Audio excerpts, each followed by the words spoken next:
There we go. We are live again. So welcome everybody to Magpie and Brits live chat. We have Rob, and then we have James. So Rob for Rob Hello. Effects Party. Rob's standing in for Pete today, and we've got Mr. Hello. Movie Bug down here who hit his 3K subscribers recently. So well done to him. Thank you. Thank you for having me, by the way. You are welcome. It just makes a change of seeing your face next to mine, Alex's. So hi Alex, if you're watching this, yes. I'm sure Alex. And will be nobody's here seen my face. You normally just see my hands on Yeah, videos. yeah. It's kind of weird normally to see. So I'm like a poor man's Ashens. Jason's here. All right, Jason. Nice to see you, son. Are we all subscribed to Jason, by the way? Yeah. Yeah, he's a legend. Yes. Yes, I love it. My favorite thing about Jason is every new YouTuber has to come up with like a gimmick, I think, to do something. And I think the fact that he comes in and he talks to the camera, and obviously we all talk to the camera, but then he does the funny voices and everything. Yeah. And it's very specific and just different. So I enjoy that. It's really good. And then Jacob's here. So hello, Jacob. Hello to you. Hello, Jacob. Someone told me Jason likes Godzilla. What? Really? Never. Never knew that. Never knew. You never mentioned it. I always thought it was King Kong. Is it Godzilla? Now, what we'll do is, as well, Rob, because you knew this, and James will know all about this, is you start talking, and then you're about 3 hours behind every comment. Yeah, absolutely. So we'll quickly go through what, so I'll get up to date. So Mark's here. Hello, Mark. We're all well. Backup boys here. The Powellster is in the building. Mr. Powell. Hello, Jamie. Matt V's here. And then Scotty's here. All right, Scott. And then apparently it's his boy. Godzilla for the win. I swear, if that monkey wins. Look. There you go. James is here. Who's going to win, Godzilla or King Kong? Neither. They're gonna team up and destroy. Jason Voorhees. Destroy. I think someone's going to come along and they're going to realise that both their mums were called Martha. Then they're going to team up and fight Doomsday. That's it. Yeah. Except they changed when Martha to Mothra, and then that's really good actually. Just change a vowel and you've almost got it there. But this obviously I know nothing about the Godzilla background other than like the TV show Godzilla and Godzuki, which nobody talks about anymore, probably because it was shit.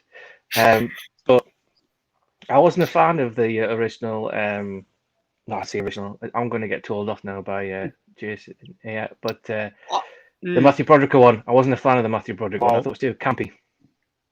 With all the baby raptors at the end. Yeah. The baby Godzillas. I wasn't a fan of that one either. I'd like to get the Criterion box set and watch all the originals, but it's just too expensive. Yeah, and so I think the whole man in the suit thing, with regards to all the Japanese stuff, is obviously where it started. It doesn't interest me at all. I mean, because you've got the Gamera one, didn't you? Yeah, I've nearly finished them actually. I've watched 10 of the 12 movies, and I quite enjoyed them. They're just cheesy fun. Would you watch them again though? I'd watch the more modern ones because there's the 2 sets. I'd watch the modern set again probably. But Because I think I might go back to the old one. A lot of things with Arrow releases as well is that they're very like a niche market. So sometimes you haven't seen a film, it's in the 80s, and you watch it again and you go, it's probably why I haven't watched it for so long. So I think a lot of Arrows get recycled unless they're classics. Yeah, no, definitely. I think a lot of Arrow is quite deceiving because a lot of time you're sold by the box art of Arrow. And you've got these 80s, 90s classics that look fantastic, and you put them on and they're dog shit. Yeah. Like the Stuff. I'm a massive fan of the Stuff. I don't know if you've seen that film. 80s horror film. No, I haven't seen that one. But the box art's fantastic. So that was quite good. But yeah, you're right. With a lot of things with Arrow, is majority of the films are rubbish because you get them, and a lot of them are like first-time directors, like that Deeper You Dig. I mean, I haven't seen that one. I watched. Is it Endless or so, End of the World one or Endless something? And about 2 people who go to like a back to where they were in kind of a cult. It's like the end of the world. That was rubbish. I would just say and the same with The Woman. I would start watch The Woman, and because it got a rep, didn't it? And I thought I'd watch that, but I didn't like that either. So they are very hit and miss, I must admit. Right. Let me quickly go through. This is what I always do. See, lots of people coming in. In them buns. So I got to as well. Go up to there. Kong Will Fall. LJ Draco's movie channel is here. Hello. Legend. How you doing, mate? Josh is here. Carl's here. You don't have to be late. Hi, Jason. Hello, Lodies. How are you? All right, Jake, son. Hello, Jake. I'd just like to say thanks to Jake for last week because he jumped in out because obviously with what happened with Pete and he jumped in and he did a. I was only on for an hour or so with him, but it was really good. So I really appreciate it. So thanks for doing that, Jake. And I hope I'm not like I said. I don't want to take credit for it, but I'm glad that because he made Mike paid an appearance that helped to boost him up to 100 subs, which helped to hit that target. Decent guy. So I was happy with that. And again, there's Tony. Yeah, so we'll sort something out, Tony. Thanks for staying on, Mr. Horror and Tudge, or no Horror and Tudge now because he sold everything. Yeah. I like the One Direction poster. Again. I do think though, Tony, if you're still watching this and you come on live, I'd love you to do a video with One Direction in the background because that would be awesome. And if you could just have your head just where Harry Styles is, so it'll cover up his ugly face, that would be better. Backup boy Kong will win. Oh, Katie's in the house. All right, Katie, Mrs. Powell. Hello, Katie. Where's some cakes? Yeah. Kong is my dude, but I think both will win and both will. Yeah, it's going to be some kind of. They're going to team up, at the end.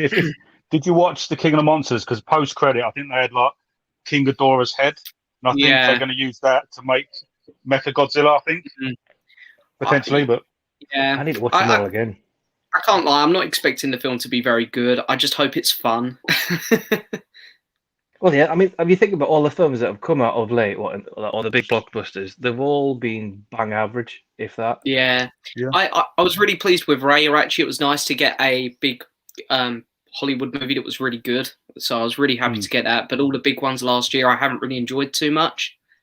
So did you pay for that one? I did pay for that one. Yeah, I was really pleased because I'll admit I didn't pay for Mulan, and I was really pleased I didn't because I really didn't like it. But I thought I'm probably going to like Raya, so I paid for it, and I'm pleased I did. So when you do get them, because I've never done this with Disney Plus, if you were to buy it like you do, you get it once, you get it 24 hours, 48 hours. How does it work? I actually don't know. I literally paid for it, watched it, and I haven't gone back to it yet, so I'm not entirely sure. I think you get to keep it. I'm sure you get to keep it. Yeah, I would imagine. I hope you do for £20. Because they don't do it. Like, I mean, obviously with iTunes you pay $3.99 and you've got like 48 hours to watch it once you've started it. But with Disney, I'm guessing you might. But obviously it'll only be on the streaming service, so it'll be there as long as your subscription's there, I suppose. I'm guessing so. I'm hoping that's the case because of how expensive it was. I mean, £20 is still a lot for a movie. Yeah, you're going to potentially buy it when it comes out as well. I probably will because I did really like it, and I have every other Disney film. I've got like the collection slips here of them. So if they do it with one of them, exactly. If they do it with one of them, I'll have to have it.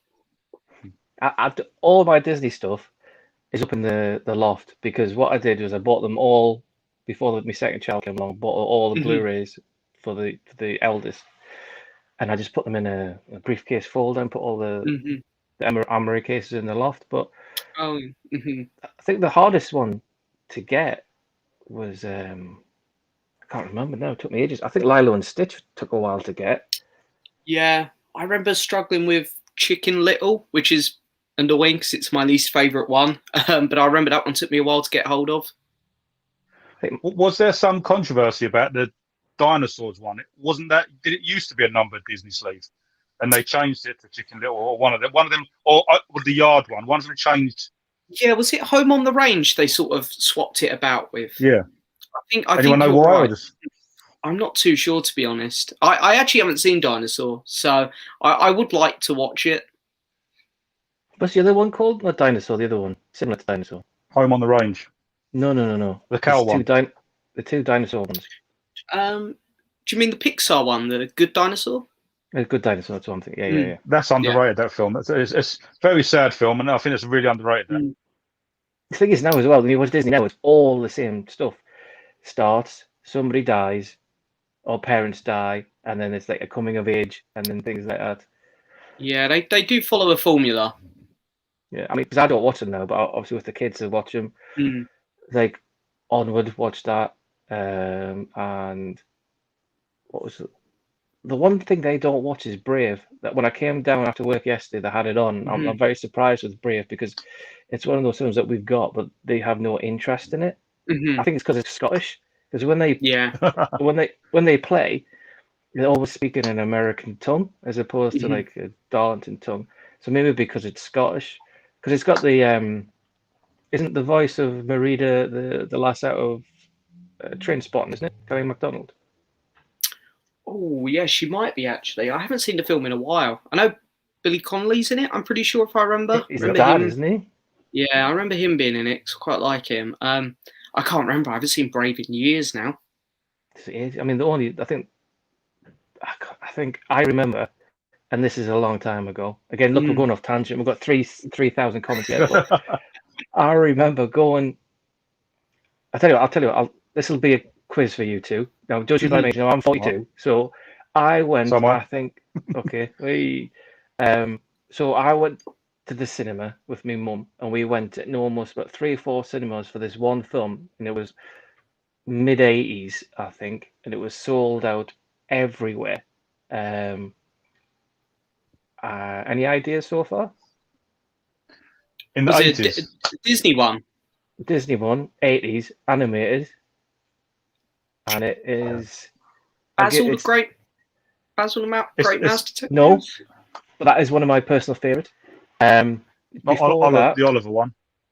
No, I'll give you another clue. It's never been released on Blu-ray. And it's a fantasy one. Sword and Stone. You what? No, Black Cauldron. Yes. Yes. Very, very dark film. Shocking for a Disney film. It is. And that was the first one I think I saw at the cinema. Or was it Fox and the Hound? Or was it? I think it was that one. But yeah, it was sold out. It was those days I used to go and everyone used to go to the cinema and everything. And yeah, that was sold out everywhere we went. So yeah, that's a little bit. And you had your intermissions. Remember intermissions? Lady coming down with ice creams halfway through. Yep, with the little tubs with the wooden spoons and everything. This is all over your head, James. Yeah, it's funny. I went to see The Hateful Eight, if I remember, and they had an intermission for that where they brought out popcorn and stuff. So that's about all I've had with that. Yeah, it's actually because I remember when Lord of the Rings first came out, and because I was that generation, that age, I thought because of the length of it that everyone was like, they're going to have an admission. It's going to be it. But then all of a sudden it wasn't. I think that was probably the first longest one that never had an intermission, I think. And then I think after that, King Kong maybe. I remember I took a lass out on a date, not this one. We went to see King Kong as a date, and that's probably the worst decision I ever made in my life because I could not feel my left buttock or my left arm by the time we left the cinema. And we then went clubbing afterwards, and she never got in touch with me after that. Yeah. Never take a girl to see King Kong on a date at the cinema.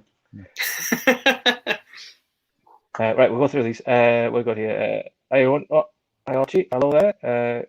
Godzilla vs Kong is going to suck. We all know it's going to suck. Let's be honest. It's not going to be an Oscar-winning worthy. It might be fun though. That's what we hope for. Well, that's it exactly. I mean, like a Monster Hunter, which I haven't finished watching, but it's watchable. Yeah, it's basically like the later Resident Evils set on sand. Yeah. It's like that's kind of what it is. What was it? I started watching the day. I watched that Freaky. Have you watched Freaky yet? Really good. No, haven't seen that one. I enjoyed that one. Vince Vaughn, 7 foot Vaughn. 7 foot Vaughn, gone from Prisoner Cell Block 99 or Brawling Cell Block 99, which is awesome. And then he's gone. It's all over the place, but it just shows how good an actor is because he's obviously playing a female role. But yeah, you'll enjoy it, James. Like a messed up Freaky Friday. I do like Vince Vaughn, to be fair, so I probably will check that one out. Yeah, have you seen Brawling Cell Block 99? No, I haven't seen that one. But that's the one which I hear most people raving about him for. Yeah. Isn't there 2 of them? 2 what? Cell Block 99? Is there a sequel to that? No. I'm sure from the same director. Because it was Blood Tomahawk, Cell Block 99, and then Dragged Across Concrete are the 3 ones from that director. So yeah, there you go. Godzilla 98 is a good monster movie, but it's an awful Godzilla. Betrays everything about the character. Now, I'll be honest, I'm not going to argue with Jason because I think he's besties with Godzilla and he knows his stuff. So I'm going to completely agree with that. Yeah. He's put that the Gamora sets are lovely and a bit of cheesy fun.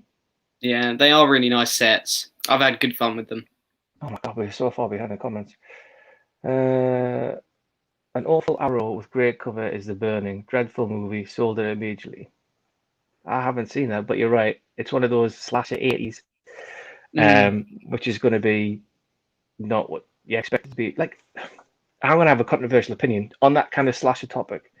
I've got here the Friday the 13th, just the normal. Oh, here we go. I'm a big Friday fan. And I've never watched them all. And I watched up to, I think, 4 or something. And I don't get why there's... I guess that I do know why they got a full one, but it all seemed to be the same thing, but just with different people getting killed. Yeah. In the same place. It's just about... It's like Elm Street. Look at the film. You have the first film that's like a dedicated horror film. When they become sequels, trilogies, whatever, you're caring about the deaths more than the characters. So you're not empathizing with these characters. You try to see how they're getting their heads ripped off. Yeah. That's when they become terrible. When you get part 12, Jason goes to hell and comes back again and dies. And yeah, just like Final Destination. So you just want to see how people are going to die in different ways. But yeah, I think it's one of those big traps. Yeah, I think it's for the Halloween franchise. Yeah, some people just enjoy those things, and I get it. They're good fun if that's what you're into, seeing people get murdered. I do like the Saw films. I do like them. We've got new ones, haven't we? The Chris Rock directed one. Yes. What's it called? Spiral. I think. That's right. Yes. Spiral. Is Sam Jackson in this one? No trailer, nothing. I think. Yeah, Sam Jackson, Chris Rock, and it's supposed to be a comedy. I think it's got comedy moments, but that's another one like Quiet Place 2.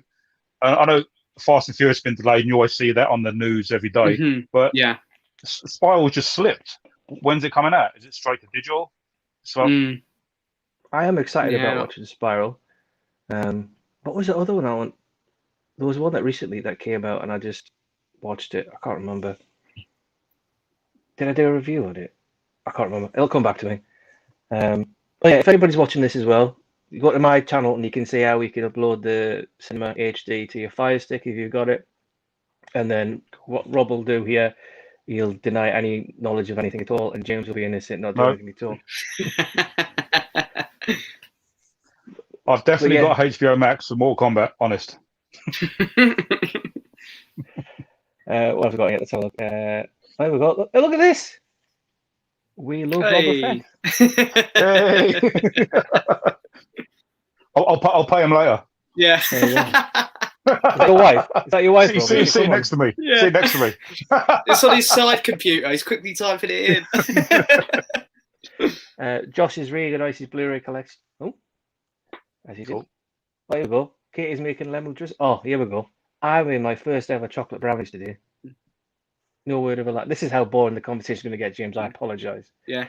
But it's honestly, it's really good. It was like 2 lots of dark, 2 lots of milk, and 2 lots of wet chocolate, and it's really good. But the wife's got Lent. He's given up chocolate crisp and everything for Lent, so only the kids are having it. She's out running. So you're piling it all in. Oh yeah, man. I mean, I look like Bob Geldof should have helped me before lockdown. Now look at me. You know what I mean? I thought we were going to have my wife. Yeah. My wife started up running. Is yours as well? Can't do it. Well, she started, and she does this thing where I think you run 30 seconds, walk 20 seconds, and you do it for 20 minutes. I've done it for about 40 minutes. I almost died. So I walked back to the house while she's running the park at like 8 o'clock at night. She's calling back to the house. She's got this thing on her headphones, and she goes, and I heard her today before. I was actually trying to have a sleep because I've been up since like 5:30, 6 o'clock, 6 o'clock with the kids. And she's like, came back. She went, I ran. Oh, Tottenham are 4-1 up. In case anybody's watching. She said, I've ran non-stop for 25 minutes. I went, no, unless somebody's running after me with an axe or a chainsaw, that is not happening. I'll run down and I go, that feels good. And I realise I'm going downhill. I'll turn back up and I'll be like, nah. Get an Uber to pick me up, take me back up. Exactly. That's it though. I haven't played indoor football now because I've been indoor for like a year now, and I miss it. I used to play like twice a week. You don't realise how much sport. Yeah, you can go out in the feel and kick around and everything, but it's just completely different having that physical exercise, and especially because I'm working at home, so it's not like a drive to work, walk to work, back to the car, and all that. And the wife's like, "Oh, I go for a walk at lunchtime." I'm like, "Fuck that! I've got TV to catch up on. That's not happening." Especially when the kids I've got FIFA to play. Yeah, exactly. Now you say I can't do FIFA at lunchtime, Rob, because I do it online, and because I do it online, then because I'm timed, I have to get back to work, so I'll have to cut it off. And the worst thing I hate on FIFA is when people drop out, so I don't do that. But anyway, there we go. Watched Creed 2 last night on streaming. Enjoyed it, but it felt like Rocky 3 all over again. But nice to see Drago, Dolph Lundgren back. We have loved to have seen Rocky go up against Drago again. That's the only Rocky saga film I haven't seen is Creed 2. I bought the two of them in 4K. I've seen the first one before, but I've never seen the second one. You guys have probably seen it, haven't you? I quite enjoyed that one. I actually think I preferred it to the first. Because isn't it beginning? Yeah, I really like Creed 2. I think Creed 2 is very good. Obviously, I've seen Drago again, just like Expendables. Panning all these old characters, and Rocky. The films are going to eventually. And I'm happy for Creed to continue. Maybe bring Thunder Lips back. Mr. Get T. Hogan in it. Hogan was Thunder Lips, wasn't he? And Mr. T, yeah. Isn't the third one? Isn't Michael B. Jordan actually directing it? Oh, I didn't know there was going to be a third one. Potentially, yeah, they're going to keep doing them. I think he's directing it, so I'll be quite curious to see how good of a director he is. I still remember him from the little kid from The Wire. Oh, yeah. Oh, yeah. Potential Superman there. That's another series. I've only watched the first two series of it. I just couldn't watch anymore. Same like Breaking Bad, just couldn't get into it. Definitely trying that again. It's amazing. Love Breaking Bad, yeah. Great show. I don't know. The 1D wall has gone today. Oh, no. Just took it down and pitted it. Oh, that's disappointing. You're gonna, yeah. You're going to put a little mix up instead then to what you're going to do. You should do that. I'm going to take some inspiration from it. I think I could have a One Direction poster maybe on my door or something. Did you notice as well? You might not say it here, James, but I put something up. Oh, I can't. I hate this. I got these up here. Julie, for you. Yeah, I did notice them. I thought, I'm not going to bring them up. Well, this is obviously this one. We've had a chat about. Oh yeah, this. It's okay. That's good. This. I've only got myself behind me. Oh, yeah, the shredder. I've got me as with Vader there. Oh yeah. And this is a custom someone made of myself. Hold on, a shredder. That's really cool. To be fair, that is really cool. Shredder with glasses. Yeah. Yeah. I didn't know if you'd noticed that, Jim, so I thought I'd point that out to you. I did. I would personally recommend burning them. I tell you what I can do, just for you, Rob. If you bear with me, I will put. There we go. There you go, Rob. I'll put Midsummer up there for you, just to keep you happy. Oh, a fantastic actually, classic. My mate's borrowed it, and I've only got the slip. This is how sad I am. I don't let people borrow a Blu-ray or whatever. I do the same. My aunt has currently got Coco, but here's the slip. I just don't let her have it. I don't know why. It just because you've got the slips. Because once they're releasing, as we all know, the slips disappear out of everywhere, and you've got to pay £4 or £5 or whatever on eBay. Yeah. So yeah, if it goes, I just make sure if I lend it to anybody. Sometimes I even take the disc out and just put it in like plastic. I don't know why. Probably weird. I just worry about them coming back with dents. I've still got a slightly wet slip for Midsummer. Do you remember what I did with mine? You tucked it down the toilet. I flushed it, yeah. I've got so much stick, and I think I lost about 30 subscribers because I flushed that film. Worth it, though. Absolutely worth it.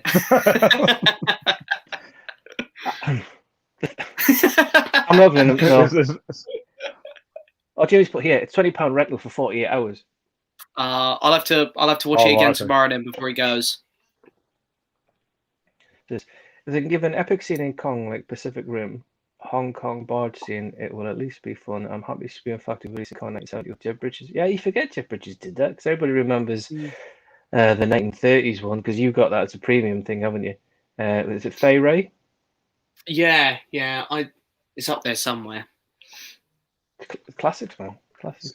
See, my big problem with Kong, like you probably agree with me, we've got so many trailers. We've seen most of the fights. You know, it's just overkill. I keep mentioning Mortal Kombat. I'm a big fan. We've had one trailer. I'm happy for that to be the end. We've had like 6 trailers for Kong. What's the point? And you kind of realise what's going to happen, because obviously Kong's there. He's on a boat. He's being taken from Skull Island. Godzilla realises he's there. He goes to him because the two titans, so they've got to fight. You see he comes out of the water, and then they're going to go to land, and there's going to be some kind of and then obviously Mothra's going to go, yeah, did you say Mothra? Yes, my mother's called Mothra, so is mine. And then they're going to fight Godzilla. And that's how it's going to go. And then Doomsday. Yeah. Joker laughing. Yeah. Jesse Eisenberg up on a building and ding, ding, ding, ding. Oh, Lucas is in the building. All right, Lucas. Hello. Hey there, mate. Oh, here we go. Dinosaur's awful. Oh, no.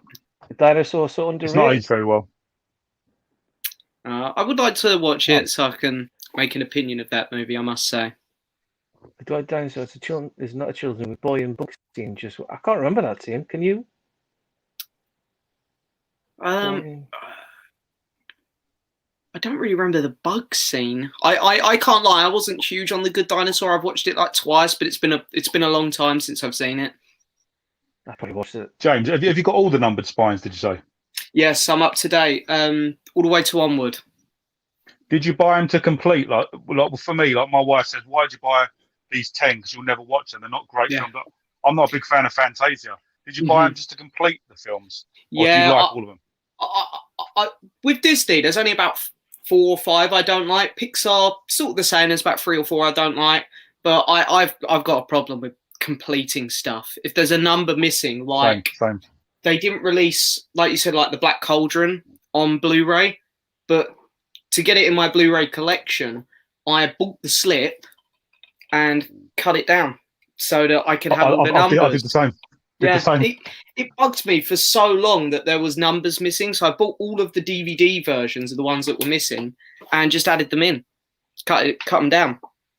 But then you got some shocking ones. I think Rescuers Down Under was on a double pack, or one of the Rescuers was double pack. Yeah, that one wasn't great. I didn't dislike it, I don't think, but it was a bit of a meh Disney movie. I don't know what to say. We're going on Disney. We're going down Disney. Yeah. That's it. We'll skip the Disney. Let it go. I'll go get the thing out of the loft. Put your tiara on. I keep missing people. Mark saw Chicken Little 3 or 4 times in the cinema. That's interesting. Ian, guys, what is the first film you'll watch when the cinemas reopen? Big fan of Arrow, but 88 and Second Sight films are recent better old films. See, the thing with the cinema, before we went into lockdown, my mum and dad changed their home insurance, and every time they do that, they get given free vouchers. So I think I've got like 8 or 9 View cinema vouchers. So I mean, mate, who the wife doesn't. This is another thing as well. The wife does not do films. She hates films unless someone grabs her attention within the first 5 minutes. She just hates everything. Yeah. So she's downstairs watching something about Meghan and Harry. Yeah, it's funny. My sister's the same. I'll have an amazing movie on. She'll walk in 3 minutes in. This is crap. Yeah. She's like, before I went downstairs and she went, I'm just going to get my tea. I was like, all right, and put on what you want. I was all right. So I put on Edge of Tomorrow because I bought the 4K on iTunes, and I was putting on. She goes, oh, what's this? I went, oh, Live, Die, Repeat, Edge of Tomorrow. She went, all right. Do you know what Saturday night takeaway from last night? I was like, all right. And straight off. So if the goes to the cinemas open, real, it all depends, doesn't it? It's got to be Black Widow, surely, isn't it? I think Black Widow's the only. Every big film's going HBO Max. I think Black Widow is the only potential one. The first one to see, maybe. Well, when's The Quiet Place Part 2 coming out? See, I've got an issue with that because I can't watch it. Eating popcorn in the cinema to A Quiet Place, it's going to be difficult. You're going to hear yourself chewing. It's so quiet. Yeah. I'll wait for it to come out. To be honest, I've got so lost with what's coming out now, when their release dates are, because they all keep moving about so much. I don't know what's coming out when. Yeah, exactly. I mean, No Time to Die is being delayed. I think obviously this is last time Craig's Bond, but how long is he going to be Bond for now? He's been Bond for the last 2 years. He hasn't even had a film out yet. It's funny because I remember like in 2020 there was like a No Time to Die calendar, and now there's like a 2021 No Time to Die calendar. It's like it's crazy how long this film's been about for now. But yeah, I think it all thing is, depends when the cinemas are going to reopen. And when is the delay too long? Going back to Black Widow, this is a part of the cinematic universe, so they have to release it to continue the rest of the films that are this year. So it might be a place, it might go to Disney Plus because it needs to get released. Yeah. But also, Black Widow is like a bit like Captain Marvel. So the only part of that might need to be added is a post-credit sequence, because everything else is obviously it's set in like, well, before she joined the Avengers and met Clint, isn't it? So it's. I think no, this one's set after Civil War. I think it's between Civil War and Infinity War. This one. Right. Okay. But even so, it's past that. Yeah, it's still before. Yeah. But I think it's going to be around her sister. Yeah, I worry about people getting bored, like, because I'm like this with the No Time to Die. I was really excited when we saw the first trailers, but now I'm not that excited for the film just because it's been so long. I've lost interest in it. Yeah, no, I agree. I'm still really looking forward to A Quiet Place Part 2. Really looking forward to it, but I don't know when it's going to be. And the same, there's that with the Justice League, which is out, a couple of weeks' time. I'm looking forward to seeing that, and this is be a bit snobby, but I'm not looking forward to being in the aspect ratio it is. Do you know why he's done that, though? Did you read why he said that? Go on, tell me. I probably did. Because what they're doing, because of a lot of his films, like everything's done upwards. So for like IMAX with Superman flying, you see more screen going this way than you would this way. That's one of the interviews he made. But all of his films, I reckon, are going to be in that aspect ratio now. But some of the trailers were full screen. Yeah, which didn't make any sense. It's like, which one? And we've got two cuts of the film coming out. Is there? Oh, yeah, well, the new one's the IMAX one coming, isn't it? No, but that's Batman vs Superman, sorry. No, there's, I think, a few months after, they're doing a noir one, like Logan, they're doing a black and white one. Because his vision for that film was black and white. Okay. You've got inside knowledge here, Rob. What's going on? I know stuff, don't I? I've got old Snyder next to me. Oh, I can't lie. I'm not looking forward to that movie. It's going to be such a struggle to get through. If you say that again, we'll take the R off it. That's what you've got next to you. Oh, right. Right, see what I did there? I've got many different... Showhead. Enjoyed. I still haven't watched the end of Soul. Still haven't watched the end of it. Because I watched it with the kids, and then I got up to the bit where I don't know if people are going to say this is a spoiler when he goes into the cat, and then I didn't watch it anymore. And then obviously the kids have watched it, and I've never got a chance to get around to watching it. And when I've got my night to myself here, when the wife goes to bed, the kids are asleep, I don't want to put Soul on because the wife will come in and go, "What are you watching?" Disney. Sorry, what? The thing is, with Soul, it's got either when Disney cross over the line where these Disney films are becoming more adult than for kids. Yeah. Because I can't see any child enjoying Soul. It's got some funny bits, but there's so much adult references to that. I think it's lost a little bit with the young audience. I think Pixar done a really good job last year of having Onward for the kids and Soul for the adults. Yeah. I think they've done a really good job with that. And I really loved Soul. I thought it was a great movie. I was enjoying it up until the point I got up to, and then I was like, oh, and then I just haven't got around to watching it again. Well, I watched Nightingale last night, Paul, mate, and damn, it's brutal. It's definitely not for the faint-hearted. That's the shit. No, I know. Obviously, you've seen it, James? I have not. Okay, Rob, you've seen it? I have not seen it. No. Oh, right. Okay. Everyone talks about this one scene at the beginning, and I'm not going to be. I don't think there's a lot of people have different views on what they think is brutal and what isn't. For me, when I watched Eli Roth's The Green Inferno, there's a part where a guy gets cut to pieces, and I was like, oh, okay. Yeah. Didn't expect that bit. Now, with what happened in The Nightingale, obviously, I don't want to sound that I'm not sympathy or show empathy, but I've seen worse, and I don't think it's that bad. It's no Serbian movie or like Human Centipede.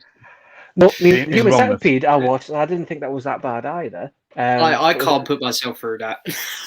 Serbian film I haven't watched, but I read the Wikipedia about what goes on into it, and I'm like, it's wrong. Yeah, so I don't think I'm going to watch a Serbian film unless somebody goes to me, here you go, watch it, tell us what you think, and I'll go okay. But I don't think I'm going to bother with it really because it seemed from what I'm reading it was just made for it to be controversial, and that was it. So And Human Centipede's got worse as they go on. It's incredibly hard to superglue someone to an anus. Not that I've tried, but yeah, they get worse as they go on. I mean, especially your kind of film series is going to be bad when the third part your actress is a porn star. Yeah. So I get an actress to play it.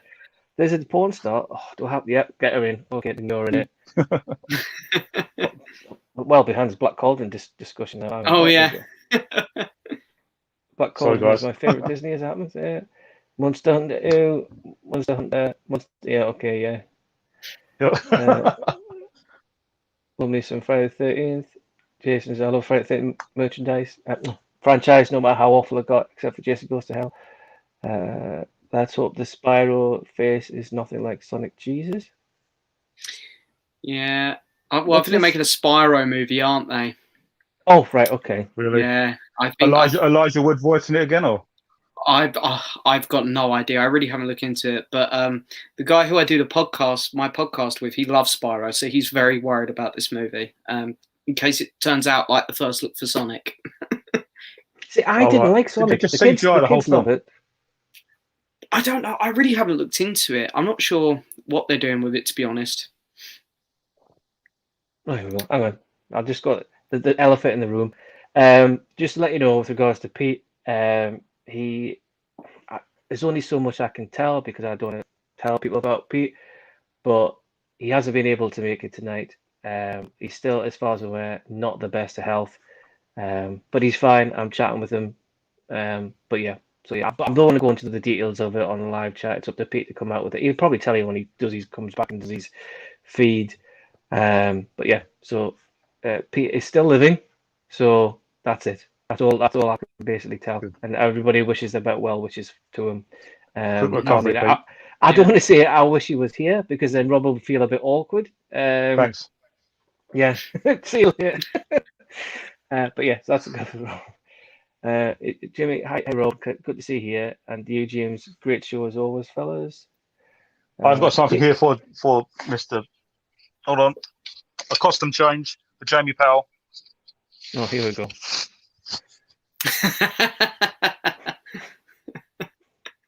Is that Jason? Yeah. No. I know it's Casey Jones. Casey Jones. I know. So are you? Because obviously, James, going to a separate kind of thing here. You've obviously done streams with Jake, Josh, Alex, Lucas. Yes. So are you finding as you're doing streams with different people that you've obviously met through the BlueTube community that each one's different? It's good really because I've been like good friends with a lot of people here, and it's nice to finally come on camera like with both of you and finally chat with people, get to know people a bit better. Because obviously I watch your guys' videos and you guys watch mine, so it's nice to come on here and finally chat with people. Yeah, because obviously when me and Rob chat, it's going to be a different generation to obviously if you chat with Alex and things like that. Which is, I have got Jamie booked in to come on mine actually, which I'm really excited for. It's always nice to talk to people about films, get different opinions and stuff, different takes from different generations. I find. I know, yeah. I mean, like I messaged Alex and like, am I coming on your channel? He's like, yeah, probably booked in. I'm like, oh yeah. And it's the same with you. I was booked in on yours, and I'm like, oh yeah, I forgot about that. You will have to remind me closer to the time because I will forget. Oh, yeah, no, it's fine. I will. It's crazy how booked up like the streams get. You're right, because there's so many going. This. I do all this. I've got to go in. I have to create the poster logo to go onto at the times, invite everybody, and he does. Right, all he does is right, theme tune. All he does is turn up, and when he turns up, obviously he's sitting in Rob's seat, and he reads all the comments, and he reads them from like now, and I'm like, Pete, like 3 hours ago, mate. We need to go from there. We can't jump to the bottom and keep missing everybody out. I have that with my podcast. My friend Ryan, who I do it with, does all the editing. He does all the artwork. I just turn up and just talk for an hour. That's it. But you get the subs because of your channel, though. That's true. You bring the audience. He brings the skills to create. Yeah, I'm not that good at editing really, so it's good that he does that side, and then obviously I do all the promotion on my YouTube channel. So it does work out, I suppose, but I definitely do less work. Well, I've already figured out because Rob told me as well as Jamie of how to put videos in your video. Yeah. You know, so if you'd watch my, I mean, you probably haven't yet. Whatever. The Q&A I did. And I did a new intro with it, with different stuff on it, and then later into it, then I realized about the green screen, and then I got like click and subscribe, and then I always do the same thing on the camera. I'm like, oh, if you want to click and subscribe here, and then I go back to do it, and it's actually here. So I'm just like, I'm pointing to nowhere, and I can't remember because you've got to reverse it and everything. Yeah, it's an absolute nightmare. But yeah, it's it took me. I've been doing YouTube since what? April, May last year. I think we started at the same time, didn't we? I think we started like just for lockdown. Yeah, we did. Yeah, and what did you tell me you were on the phone that you wanted to do? Yeah. Get more subs than me. That was your ambition. Well, I was doing all right. Thing is, my videos kind of take so long to edit, as you can imagine, and it's like each video for me takes 2-3 hours to get 12 views. Well, yeah, exactly. I mean, I mean, bog standard. If I get any views, it's going to be what 60 at the most, if that. But when I did my Lord of the Rings box set trilogy, that's steelbook things, I've got like 1,500 views, and I was just like, but I think it's because it would just literally that second come out, and as soon as the postman arrived, I did an unboxing, and I just did it straight onto the channel, just put it straight out there. Whereas if I did a couple of weeks later, you'd miss out on that. That's the best thing. I feel like you've got to jump on stuff. So with those trailer reactions that I've just started doing, I try to jump on them as soon as the trailers come out. I think that's another thing. Our missus, Rob, how do you do the trailer reactions to get the little box there? So am I right in thinking then you would go to YouTube, you would screen record it, you would edit the borders out, and then you just add that video underneath it, and hopefully that your time that you've got, this is happening, this is right. You could change that, yeah. Yeah, I just download it off YouTube, and then I use iMovie. I don't know what you guys use to edit your... Yeah, I use iMovie, yeah, but I'll download it from YouTube. I just type it in, go on a website, just download YouTube videos. Okay. I've got one. I'll message you later. Yeah, I can send you a link to it if you want after the stream. But see, everything I do on my videos is all on my iPhone. I do it on my Mac. Right, yeah, because the iPad I've got is like the first generation, and it's slower than the kids trying to get ready in the morning. But yeah, all I've got is the iPhone, so that's all I use. Like now, this is the iPhone. So mine's on with Samsung. All my editing's done on that.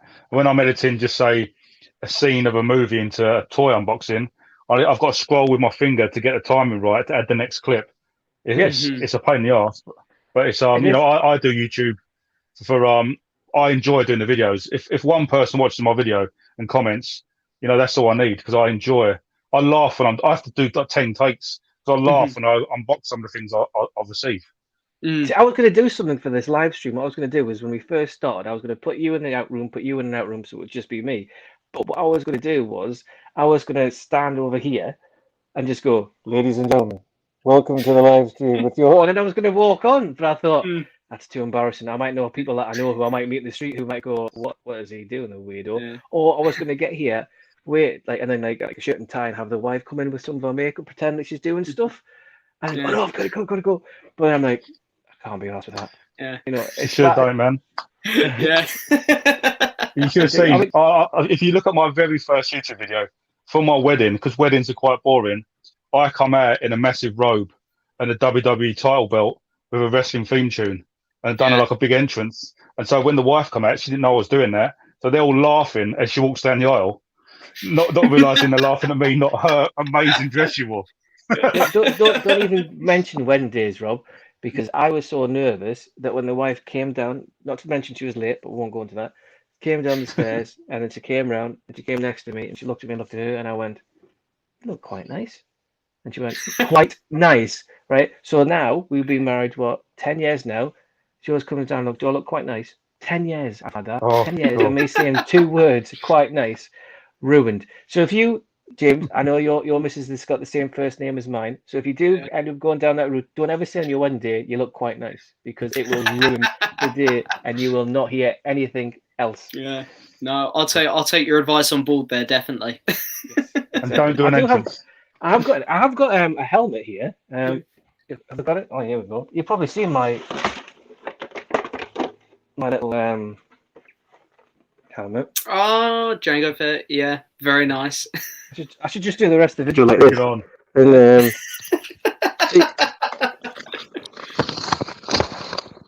there we go. See? I feel a bit left out. I haven't got anything on. I should get my Stormtrooper helmet down. Put that on. We should do that for the rest of the time. Yeah. That's it. I'm out of props. We need to go back to these questions. Honestly, this is what happens. Oh, where are we? Oh, I have got some giveaways as well, which we'll do later on for everyone. So I will apologise, everybody, that we always get this sidetracked and the comments that come in. Here we go, James. Oh, here we go. How old are you? What size are you? What's your height? What's your weight? What you doing for a job? And when did you start collecting? And what was the first film you bought? What was the first one again? How old are you? And when did you start collecting? God, I don't know. Well, the first Blu-rays I got was with my PlayStation 3. I got Avatar and Clash of the Titans. Cool. I don't know when that was. Maybe 2009, 2010. The original Clash or the remake?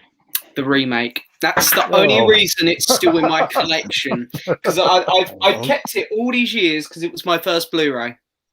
Yeah, I got rid of the second one. I did have the second one, but I got rid of it. But the double packs are all good. Yeah, the only reason this is still in my collection is because it was my first one. Avatar, I upgraded because I wanted the 3D. Yes. Again, I went to the cinema. Oh, the problem with this shelf is because a tubby guy here leans. Stay. Didn't Clash have that really awful 3D in the cinema? Like it wasn't 3D, but it was 3D. It was terrible. They tried to rush it out because Avatar was the first one, and they rushed the 3D effects, and it's garbage. Avatar and Gravity are the best films I've seen in 3D. Apart from when you go to Disney World and you see the ones which are professionally, well, not they're not professional, but they're done to go over and over again, so they're supposed to be for entertainment. But Avatar's groundbreaking when it come out. Yeah. I own Avatar, but I don't think that's what I should have put in there. They do overrated films. I should have put Avatar in. I do like Avatar, but I do think it's all more overrated than it should be. Yeah. The thing with Avatar, for me, it's a remake of Fern Gully. Have you seen Fern Gully? I thought it was a bit like Pocahontas. I thought it was like a remake of Pocahontas. Yeah, I can see that actually. Like the narrative comparisons, it was very similar. But yeah, there you go. Anyway, so I'll answer that question. Tony's laughing. Have you seen Sleepwalkers from 1992? Is that the Stephen King werewolf? Oh yeah, I haven't seen this, but it's been on my radar to watch actually. I haven't. I think because I didn't get into films properly until the late 90s, and the only ones that I saw were the ones that my dad took us to the cinema with, you know, in your popular ones. I remember, and movie worm Jordan will like this, that I had to actually, I not really beg, but I had to really please with my parents to let me watch RoboCop before I was 18. Really? I remember that. But yeah, so those are the kind of 80s stuff. I mean, I own the Goonies, but I'm not a big fan of the Goonies. And for me, at that point of time, the kind of teen thing for me then was Monster Squad, which I think is a superior movie to Goonies. Right, yep. Because it's more universal. It's basically like Universal Monsters meets the Goonies is basically what it is. Now, Jamie will love this because Jamie likes it. Rob likes it. I liked it. I even was at school and I made a little badge that I gave to people. Like, you're in the Monster Squad. Yeah, you're in the Monster Squad. Yeah. But yeah. Wolfman, have you seen that? Have you seen that one, Jim? No. I have not. You've got to put that one in the list. Only one I have of it is, if it's down here. There you go. That's the only version I have of it. Is some Australian word. I think it's Australian cinema cult, but it's got no special features on it or anything. So the problem you're going to have with that, I think, is it's a generation thing. I loved it when I was younger. I think with a modern audience, I don't think it's going to be as popular. Yeah, it might be after. I think it's on Prime, you know. Okay, I might check it out. To be fair, it sounds like something I'd like, definitely. Yeah, Didn't Big Paulie watch it on Prime? I'm sure he did recently. I'm sure somebody put it on the Facebook page that somebody had watched it. But yeah, it was. I think whether there's a generation of people growing up Goonies. I mean, for me growing up, it was the Monster Squad. But it's a similar kind of Yeah, like when you'll learn that like the Wolfman's got Nard's scenario, and Yes. and he does, yeah. And there's this. I mean, you've got like Wolfman, Frankenstein, Mummy, Dracula, Merman. I say sorry, Frankenstein's monster, and then there's just the 5, isn't there? I think. And then you've got Van Helsing. And you've got Van Helsing in there. Yep. So yeah, should check it out. Anyway, yes, generational change here. Michael plays a character in Gears of War 3. Just saying, although he's my MCU villain. Have I missed something there? Oh, I'm missing everything. Oh, Alex is in the house. Mr. Pitt. Hello, Alex. Legend. Favorite guilty pleasure 80s movie. Mine is. Well, I think we just addressed that. It's probably, I wouldn't say guilty pleasure, but probably Monster Squad.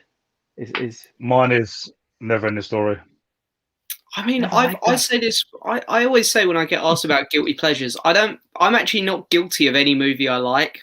If I find it enjoyable, I like it. I'm not afraid to admit it. I think that the thing with guilty pleasure is basically going, is any film that you like that you probably would admit to liking? Yeah. I remember when I was at uni, I used to watch non-stop Adam Sandler's The Wedding Singer. I watch it now and I'm thinking, why did you watch that? It's awful. I even learned to play on the guitar. Some funny moments. Even the bit at the end, and he sings that song, "I Want to Grow Old with You" on the guitar. I learned that He's song. on the plane or something. I learned that song to sing to my girlfriend at the time. Eric Idle. And that's probably why she's no longer with me. Probably because I didn't play that song. Yeah. But yeah, are you a fan of silent films, Buster Keaton, Laurel and Hardy, for example? Personally, I love, and I mean love, Laurel and Hardy. I was brought up on Laurel and Hardy. Yeah, I remember going when my mum was teaching, because she used to be a teacher, and I was at school. I wasn't at school; I was on holiday. And every BBC 10:30, there'd be the Laurel and Hardy movie, and you'd sit down and with my grandparents, and I used to watch it. And then from growing up, I've got the big box set up here. I've never even watched properly them, but I think Laurel and Hardy are probably the greatest comedy duo that has ever lived. Yeah. Plus, Stan and Laurel used to live near where my parents live in North Shields, so there's a statue of them there. So it's a little bit. See, I quite like the old Abbott and Costello films as well. They've done a lot of monster. If you remember any of them from back in the early days, maybe after Laurel and Hardy. I think that was the next kind of big twosome, should we say? Yeah. It's funny. Lauren, I was on Blue View's live stream on Thursday, and we had like a 20-minute conversation about Laurel and Hardy. And I was saying on that, it's one of the fondest memories I have with one of my granddads. Like, we used to sit down and watch that all the time when I was younger. I love it. Yeah, there's nothing better if you want to watch something with kids, or I'll probably even show my grandkids Laurel and Hardy, and that'll be maybe 100 years or 100 years after it was probably made. And I'll be proud to do that, because I think Laurel and Hardy are they are cinema gold. There's nothing better than Laurel and Hardy. Yeah. Absolutely. It's all innocent. It's all innocent, isn't it? It's innocent humor. Yeah. I mean, there's Charlie Chaplin. Don't get me wrong. I don't think I've seen many Charlie Chaplin films, or Buster Keaton, or Fatty Arbuckle, or whatever were at the time. It's always been Laurel and Hardy, and I think that's purely down to the fact that when I sat down with my grandparents and watched him, it was Laurel and Hardy. I mean, if it was a Buster Keaton film on, then it would have been that. What it would have been into. If it would have been Three Stooges or whatever, it would have been them. But I think at that time, I always remember the piano going up and down the stairs, and that is to me probably there. And I'd probably get people disagreeing, but I think that's. Oh no, I agree with that. That's my favourite one, the piano one. Oh, Way Out West is awesome as well. I mean, I remember driving from Canada, where my family live, all the way down to Florida, down the East Coast, and we drove through Virginia, and in my head was straight away Blue Ridge Mountains. It's straight away. I mean, my parents like, "What are you doing?" I'm like, "What's Laurel and Hardy in it? It's Blue Ridge Mountains of Virginia." So there you go. Right. What is your favourite trauma film? I don't know what a trauma film is. Anybody? Romeo and Juliet, or it's like Toxic Avenger, stuff like that, and Rabid Grannies. We really like 80s kind of gory, gore-fest films. I've probably seen the Toxic Avenger 1 and 2, and that's probably all of that I've seen. Again, that was probably the 80s. Why? Thing is, now I look back now and I'm thinking, how did I watch all these movies? Because there wasn't Prime, there wasn't Amazon. I mean, Netflix. It must have been like late night TV. people nowadays can watch films anytime. Like, I remember going to bed, having the TV luckily in my room, watching a film at 10:30 on the BBC, watching it because it was on, falling asleep and going, oh, I quite like that. And I go out and buy it, or you record it on your video and you rewind it to where it was. None of that now. I mean, I do most of my watching just Netflix Prime. I just go through what's on, find something, I watch that. See, I very rarely watch terrestrial TV now. I've never put on channel 1 to 4, whatever we're up to now. It's always Netflix, Amazon, Disney Plus. You don't need them channels anymore. No, exactly. The only thing I watched something different last night. I watched Ben Fogle in Chernobyl last night, which is okay. Oh yeah, I watched some of that with my parents. I found that really interesting, actually. Yeah, I enjoyed it. Funny, we had dinner today and the mother-in-law came around. She's like, oh, I'll watch that. But I was a bit disappointed because I thought it'd be more going in history and there'd be more people on the ground, which is basically about him going into the buildings. I was like, yeah, I suppose it's that's creepy, isn't it? It's almost like Silent Hill. Yeah, exactly. Have you watched the Chernobyl Diaries? Is it Chernobyl Diaries? Is that the handheld? I think the first season. I think the first season. No. Is that the TV series, isn't it? No, the film. The Chernobyl Diaries. It's where they break into the car. No, they go to a car, and then it's actually people who are disfigured living under the city, and they're locked in the Jeep thing, aren't they? They're locked in the camper van outside. Yeah. It's all right. Yeah, it's £2 at your local pound on anybody if you wanted to get that. Hey. Edge of Tomorrow Stunning 3D. It has, but I watched it on the 4K. That's the problem as well, right? Because when I go to bed at night time, the 4K telly's downstairs, but up here I've got the 3D telly here. But because the kids don't always sleep through, I've got to keep my ear open. So if I'm downstairs, I've got to go up and down. So I miss out and watch a lot of 4K because I can't. It's not here. Yeah. See, I'm the opposite.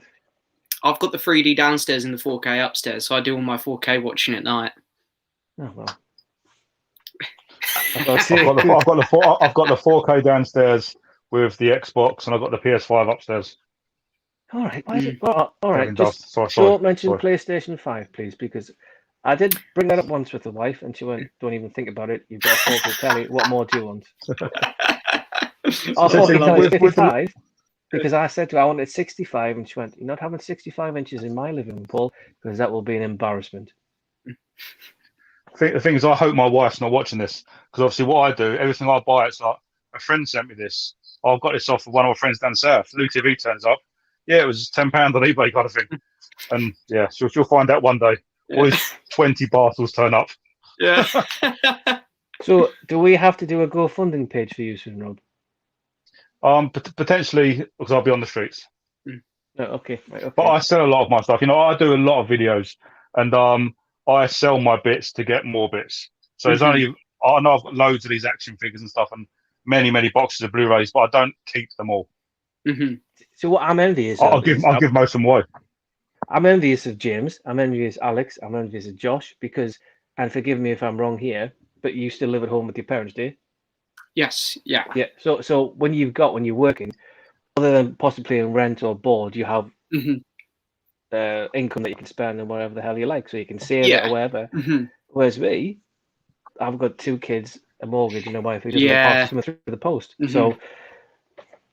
Well, I used to spend, because I don't know if you know, but I used to have another channel before this one, before Movie Bug, where I used to collect records. Music channel, wasn't it?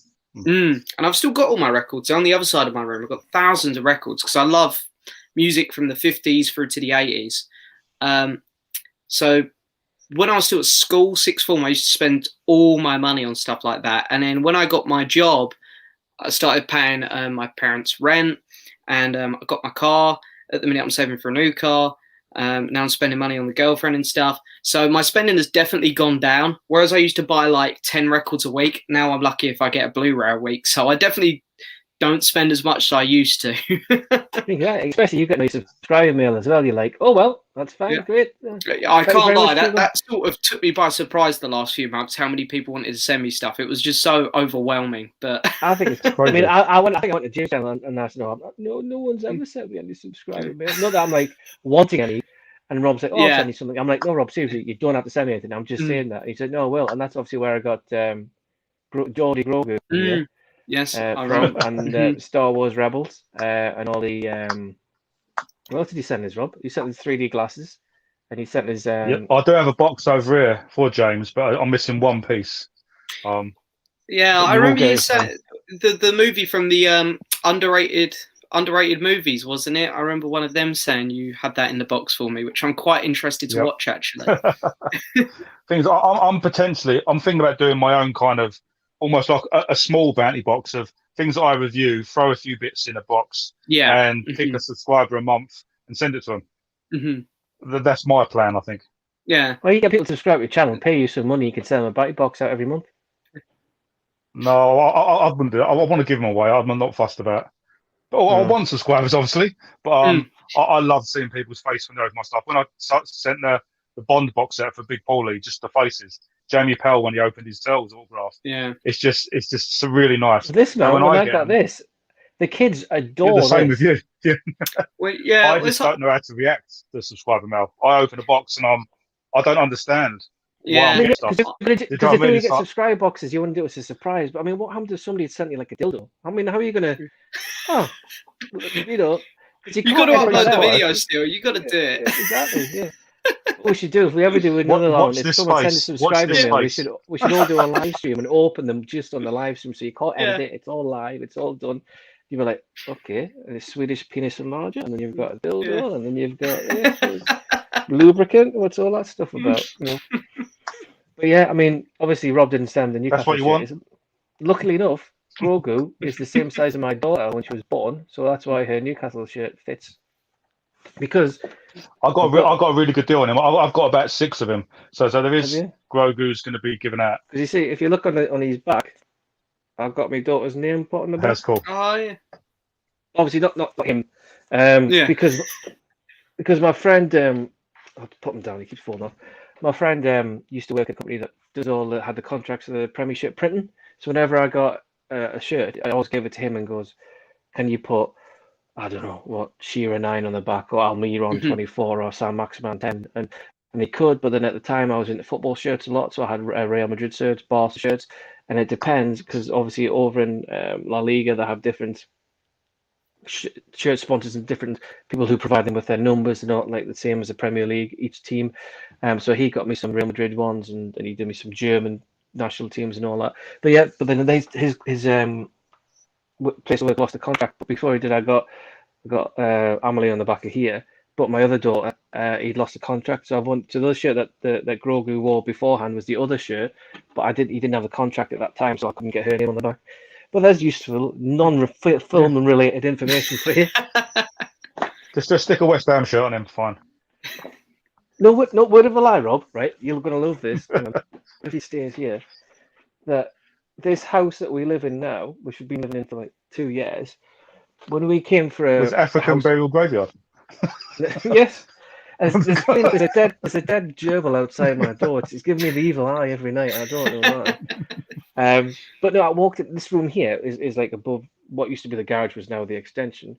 And over here, the guy had a West Ham signed Paolo Di Canio shirt framed and on the wall. Just thought I'd tell you that because he was a West Ham fan as well. So didn't leave anything. It's just funny because he come in here and like. This is all these like his West Ham room, and I've moved in here with all my movie stuff and everything, and I've got my side Newcastle United shirt over there. So it's gone from one shirt one team. Anyway, digressing. Let's get on some questions. I'm just going on about. Just so Mississippi Burning. I've never seen Mississippi Burning. Willem Dafoe and Gene Hackman, isn't it? No, I could be wrong. Well, that was a good. That was a underrated Willem Dafoe film. Streets of Fire. Check it out. Has that got an arrow? I swear I've seen an arrow Blu-ray for that. I think it has. I did send. I sent it to Blue Viewers. I'm sure it's directed by the guy that did The Wanderers, the Warriors. Sorry. Oh, I've never seen The Warriors. I hold my hands up. It's one classic I have never seen is The Warriors. I'll disconnect now. And we get more subscribers back. Right, yeah. All my subscribers are going, boo, boo, boo, boo, boo, boo. Should we kill more Krites? Is a question for you, Rob. Oh, yeah. We should. I have been saying, I'll show you this actually. Someone made me a custom critter ball. Oh, wow. Yeah. This has come over from America. I'm a big Critters fan. So I think Jamie Powers as well. Yeah, good bit of fun. Better than Gremlins. Controversial statement. Haven't seen Critters. Which is the one? Is it got DiCaprio in the second one? Critters 3 was the cameo of DiCaprio. Yeah, first film we made. That's right. Yeah. I mean, they might have a set of this, and I've just overlooked it. But I'm surprised Arrow haven't done anything with Critters yet. I think Scream Factory did a one in America. It's never come out in UK. I think you can import German and Spanish copies. But this is a franchise, I think, that deserves a hard R remake because not many people know about Critters. And I think if they released one 18 certificate, I think it'd do really well. Well, I wouldn't have known about it if it wasn't for your videos, to be fair. Yeah, Critters is one of my intro. The song of my intro is from Critters. Oh, is it? Oh, I actually didn't know that. Yeah. There you go. Last one to say Top Gun Maverick. Again, I'm not really bothered about Top Gun Maverick because I'm not a big fan of Top Gun originally. You know, I always remember watching Top Gun, and one thing that stuck with me, and it still does me now, is when Tom Cruise kisses what's her name? Yep. Kelly, and there's that little bit of saliva that you can see go between them. Remember as well that Cineworld chose to close, so they could have stayed open before they locked down. So who's to say they're going to reopen when they can? It is true. Here we go, Alex. I think Black Widow will go to Disney Plus. I probably agree with you, Alex. If it can't go to the cinemas in May because they can't keep delaying it, I think it might just drop it in cinemas. I think they'll do another Rare and they'll probably charge it or Wonder Woman 84. See, I haven't got an issue in buying, releasing it straight to the Blu-ray, buying it, and I will still see it in the cinema. I've seen all the Marvel films in cinema. I want to own it, but then I will cinema it as well. I think a lot of people will have the same opinion as me. Yeah, exactly. I don't see the problem coming straight out because they're going to make the money anyway because people are desperate to see new films, aren't they? It's a very pressing question. Which Star Wars creature is better, the caretakers from The Last Jedi or the Porgs? Well, I hate The Last Jedi. So don't even go me. But if it was a change between the caretakers, which were awful creatures, of the Porgs, I'll have to go with the Porgs. The sweeping idiots. Yeah, that's the one. Yeah. But my favourite Star Wars film. Yeah, I don't like Return of the Jedi. I know. It's just a film of Muppets for me. It's sorry, I'm not a Jedi fan. I love that movie. I would go with the Porgs out of those two, though. I'd go with the Porgs. You see, I go with the Porgs as well. Close. I don't mind The Last Jedi too much. I can appreciate the movie for how well made it was. It's the story isn't great. But for me, as soon as The Rise of Skywalker come out, it made The Last Jedi look like Citizen Kane. See, I'm exactly reverse of you there because when it came out, I thought J.J. Abrams has gone right, guys. We've got The Last Jedi. Ryan's absolutely fucked this up. We need to do something with this. What we're going to do. Everything that I wanted to put into that movie, I'm going to have to combine into The Rise of Skywalker. And fan service overload. And that's why there's loads of stuff in there, because I think everything would have been stretched out over the two films, but because he kind of killed Luke Skywalker off, even Mark Hamill was like, why are you killing me off? But I think, like you said, when you came out Rise of Skywalker, people were like, what do you like? You went, it's rubbish. When I went into The Last Jedi, I was like, right, great, into Star Wars. And then Rey had the lightsaber, and he gets it, and he throws it like that, and I thought, right, this film's downhill straight away from here for me. Yeah. I was just like... I think the biggest problems for me, actually... are all from The Force Awakens because the trilogy just wasn't planned. There was no plan. There was no storyboards for all three movies. Directors were all over the place. They all had different visions. I think it all comes down to Lucasfilm. And I know a lot of people like to point a finger at Kathleen Kennedy, but I think it's a lot of people behind the scenes with these big companies like that. And I think they rushed it, and it just become a mess from the word go, really. Because JJ created all these characters, his story. Ryan thought, okay, I'm going to take it in this direction. And then when they fired, I can't think of the director's name who was originally doing the third one. Disney then just thought, that's it, Colin Trevorrow. Yeah, they fired him. They brought JJ back, and I used to like JJ, but I don't think he understands Star Wars super well because there's a lot of problems with Star Wars lore in the last one, and he just fan serviced the whole last movie, and it's just a mess of a trilogy. I agree with that. I think he fan serviced it because he had to do something to claw back from The Last Jedi being so bad, because when I they've done see it those as a Disney issue. Because obviously for me with Disney, Disney humor works very well with Marvel. Absolutely. And then doesn't work with Star Wars. Like, No. you remember the Hux and Poe bit where he talks about his mum's on the phone. Yeah. It just doesn't work. Mandalorian's in the right direction because it's taking a different stance. It's not as funny. I think that's the big problem. They're trying to make these films funny, and they shouldn't be. I think Star Wars at the minute with Disney is working so much better on the TV. Like Rebels was great. Clone Wars, I still think the last 4 episodes of Clone Wars are the best thing Disney have done with Star Wars yet. Mandalorian's been fantastic. And the Ahsoka show, the Obi-Wan show, it's all sounding great. I think Star Wars with Disney is much better on TV. I see. That's why I'm looking forward to, is it Red One or Red Squad? What's it called? Oh, the Rogue Squadron movie? Yeah, purely because it's a one-off like Rogue One. And that's why I adore Rogue One. And that's why I'm looking forward to Rogue Squadron, because it's going to be a one-off within the universe, which is a bit like The Mandalorian is, and might have little Easter eggs within it, which is why I'm looking forward to that. But yeah. I was a bit worried. I'm a bit worried now because Patty Jenkins is doing it, and I don't know what you thought of Wonder Woman 84, but I was not a big fan of that movie, so I'm a little bit worried now. Wonder Woman 84 to me was a standard TV movie. Yeah, it was nothing. I watched it. I felt like the ending was rushed, but I think the ending was rushed because the film was too long. And then it took ages for her to change into Chitara at the end from Thundercats, and then like she got defeated more or less straight away. Like, oh, there you go. So you have this build up waiting for her to change into this kind of cheetah, and then that's it. See you later.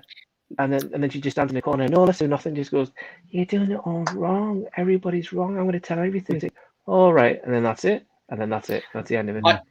I couldn't believe how patronising the ending was, where Wonder Woman gives this speech and everyone retracts their wishes. It's like, it's just so over the top. Nobody would do that. No. It's like, I'd like to be a millionaire. Are you sure about that? Yeah. Well, how about like, you don't really want to be? No, I do. I definitely want to be a millionaire. You want me to give up this house just because you're like Wonder Woman? No. It's my money now. Yeah. All right, well, I'll move on. What's the worst? Oh, I hate this one thing I hate about doing on my phone is it jumps straight to the bottom of the comments, and mine does that all the time. Actually, even on my Mac, it does that. Are we looking at recent film or modern? Because we might have Midsummer sneak in there for worst film. Oh, I love it. Mine's The Rise of Skywalker. All the way. Worst film I've ever seen. You must have seen the worst film ever seen. Skywalker. I've seen worse made movies, but I've never been so offended by a movie. Never been offended by a movie? I could tell you a film you can get offended by. I love Star Wars so much. Like, because I grew up with it, I played like the Old Republic games, and then I've read the novels over the years and the comics, and there are things that happen in The Rise of Skywalker which just don't make sense in the lore, and it's like, the people who've made this don't understand Star Wars. Take the Rise of Skywalker out of the equation. You what? Isn't we going to get another Star Wars re-edit in a few years of Rise? Like, I'm sure there's going to be another cut I've read about. Have you heard that? I haven't heard it. No, I know that there was like, I don't know. I know that there's like 40 minutes that they cut out the film, and you can really tell because the film jumps about so fast. But I don't know if Disney will ever release it. Because there was that massive petition to get the Last Jedi remade, wasn't there? Yeah. Honestly, I'd be happy if they just, I know they'll never do it, but I'd just be happy if they took all the sequels out and just done it again.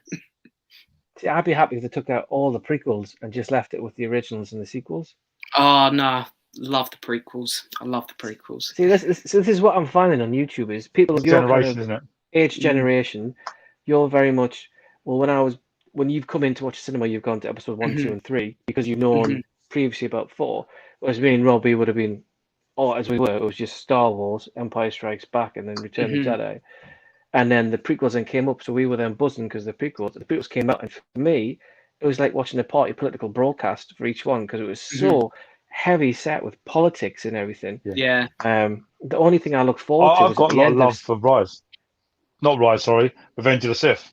Revenge of the Sith, for me, it is my third favourite Star Wars film. And that's one of the ones that I was... I mean, I don't think it's the best Star Wars. It's the best film in the franchise, but I think it is the best Star Wars movie. I think that film defines Star Wars: Revenge of the Sith. See, for me, Revenge of the Sith was purely building up until that transition from becoming Anakin to Darth Vader, and then with Rogue One, it was building up to the end when he boards the ship with Princess Leia. Those two things for me was really good because it's a bit like The Thing and the prequel to The Thing, where they go into the Norwegian camp base and they find everything frozen and everything. Those two things, because they're like the missing parts, because all you get is obviously the text for it, isn't it? But then you actually know what they are. I think we should move on from Star Wars because we'll be here all flipping day. Yep, go on. No, I know obviously Rob's got all his Turtles tattoos, but you know I've got a Rogue One tattoo. I've showed you. Have you seen that, James? I don't think I have. So my Rogue One tattoo is there. If you can see. Oh yeah. So this is all in Arabic. And it says, "I am one with the Force is with me." Oh right. Oh, that's fair cool. enough. That's cool. Because I got it. I remember getting it because I had to go to Arabic translator on iPhone, then had to copy that into a Word document, and then had to email the Word document to the tattooist, print it out, and he goes, "What size is it?" So I said, "Oh, I want it that size." And I was getting it done, and the guy next to me was getting something. "What's that?" I said, "Oh, it's from Rogue One. I'm whatever." Yeah. And he said, "Oh, that's cool." I was like, "All right." Then all my mates at home call me a geek. So. Yeah. Well, I'm planning on getting a Jedi symbol up here because my favorite, or their logo, because my favorite era of Star Wars is the Clone Wars, and all the Jedi had their logos up there on their shoulder. So I plan on getting that. Oh, hang on, where's the camera? Oh yeah. I've got very embarrassing tattoos. I like that to be. I like the X-wing there. I've got Ninja Turtles tattooed all over my chest. Yeah. I've got Freddy Krueger on my back. My worst tattoo is my Family Guy one. I don't know if anyone's seen it. I didn't even know you had Freddy on your back. I've got. I don't know if I can show you. I'll get my camera right. I can see. I've got. Oh, where is it? I can't get on camera. Hold on. I'll move my hand. I'm trying to get my camera right. I've got a naked Quagmire on my arm. Oh, it's funny. I still remember on one of my lads' holidays that I went on about 3 years ago. We actually me and my mates, we played this odds-on game, and one of my mates lost, and he was going to get a sombrero tattooed onto his nipple. And we were in the tattoo shop out there, and we were all sitting there thinking, it's a bit bad, really. We pulled him away. We're like, no, don't do it. You can't do it. Most of mine when I was younger. So my tramp stamp on my back is Freddy Krueger, Ash, Jason. And I've got Vegeta and Trunks from Dragon Ball on my back. I've got Butterfree Pokemon tattooed on my arm. I've got a Mass Effect sleeve. I've even got the Rocks Brahma ball up here. Oh yeah. Just a mess of tattoos. Before you met the wife, did you know you had that? No. She seen me fully clothed, obviously. And then you got home, got a bit jiggy, and then Shredder made her appearance. That's it, Shredder. And I got Krang, Bebop, Rocksteady. Yes. A mess. I'm unfinished mess of toes. But when I went to get that one, I didn't think it would be as big as it was because it had to be to get X-wing in it. And the wife came with me, thinking purely of the fact that I wouldn't do it. So she was sitting with me, thinking, "You're going to chicken out. You're going to chicken out. You're going to chicken out." And I didn't. And she went, "Oh, I'll have to go shopping now. I'll see in half an hour how long it's going to take." So but, yeah. It sounds weird, but I actually like the pin. So if you're going to get one, James, when you do get one, it's like the burning, tingling points and shit. But it's such, you get addicted to the feeling of getting it too. No, to be fair, I've been wanting to get it for a while now, just because of lockdown. It's just I've had it in my head for a while now. I think as soon as things get back to normal, somewhat, hopefully next year, I'll definitely get it because I've had it planned for a while. I'll pay you £50 to get Rise of Skywalker tattooed. Not gonna happen. Or a caretaker. So my back took 16 hours. 16 hours doing my back. I want no sequel related stuff. None. Right, we'll go back to I've got these questions here. Also, Mel Gibson boss. Oh, I fancy watching that Mel Gibson boss level. I tried to look at the stream for that, but I couldn't find a good one. It keeps jumping. And yet, Ryan Reynolds, Free Guy, fancy watching it. Is it not Free Guy? Is it called Free Guy? I think it is. I thought the trailers for that were quite good. I'm looking forward to that one. It's a very top secret. I love the Sparrow games. They appear nostalgia. Right, guys, just so you know, I'm going to rush the YouTube, but the people watching, I'm going to rush through the questions. Best wishes to Pete, top guy. Yeah, with the Pete. See, this is how far behind we are. Spyro film, discussed that. The Devil Below got no on Rotten Tomatoes. I had never fancied that. That's a great Blu-ray on your shelf, Rob, beside the Spider-Man set. Oh, Jamie Pell sent me the German copy of Ninja Turtles. It's completely uncut. Cool. I'm going to try and watch that movie before Jamie comes on my stream, so that I'm familiar with it for him. So, have you seen any of the original live-action Turtles? I've only seen the new two, and I can't lie, I did not like them at all. The Michael Bay produced ones, I think. I was not a fan. Yeah. Nor was I. Yeah, no, they were bad. The thing is, the Turtles are good, and then once Vanilla Ice turns up in the second one, you're going to love it. Yeah. See, 2's my favourite. I really like 2. I really like 2. Which is it? Bebop and Rocksteady aren't in the second one, are they? No, the thing is, Bebop and Rocksteady weren't made by Kevin Eastman, so they didn't use him in the films. They used these Snapping Turtle and a Wolf, Toka and Raza, these big. That's right. Things. Yeah. But yeah, it's fun. Yeah. Check it out, everyone. I would like to see a review of it though, James, and I'm sure Jamie would as well. Yeah.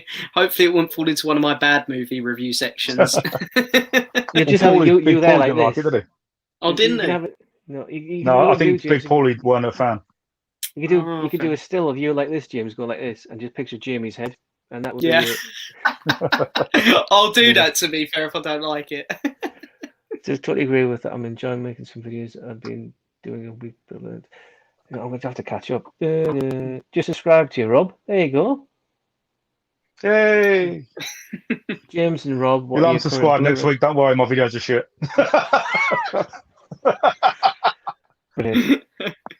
Avatar is Pocahontas meets Aliens, which I more or less said earlier.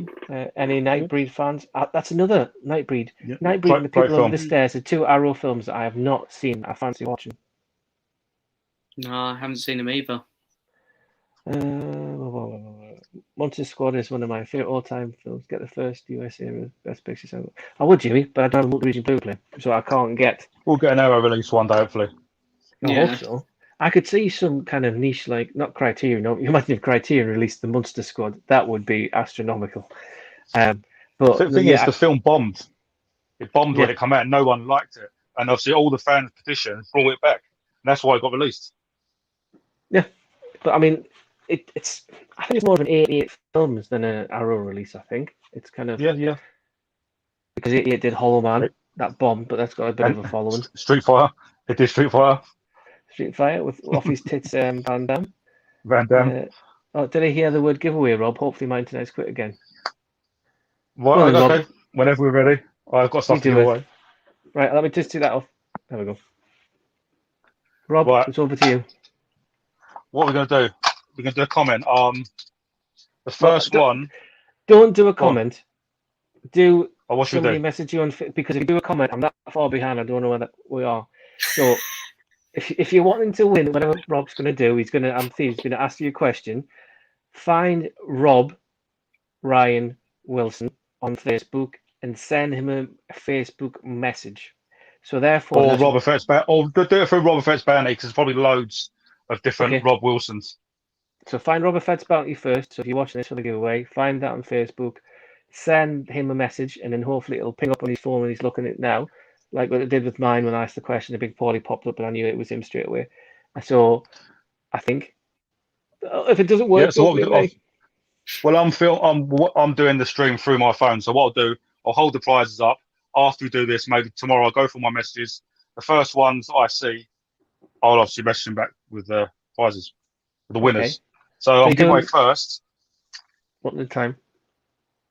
Yeah. Okay. So we've got a 1993 vintage Kenner Alien watch, which is so shockingly shit. So the first one to send me a message will win this.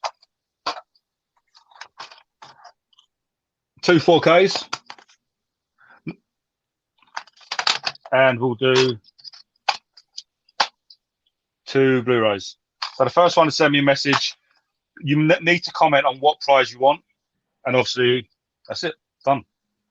So the right thing, and person comes in, first comment, and they go, I want X. Go, okay. Next person comments and get the ones after that. Yeah. So I'll go to the comments to go. The first one to reply. If someone says, I want the Alien watch. There we go. I've got one already. Excellent. Okay, cool. Yeah. Nice one. Yeah. And subscribe to Robert Fest Bounty. That is the main point. If you want to, also subscribe to all of us. But to be fair, I think they already are. In fact, they're watching us idiots, aren't they? But 20 people are now watching us talking about rubbish.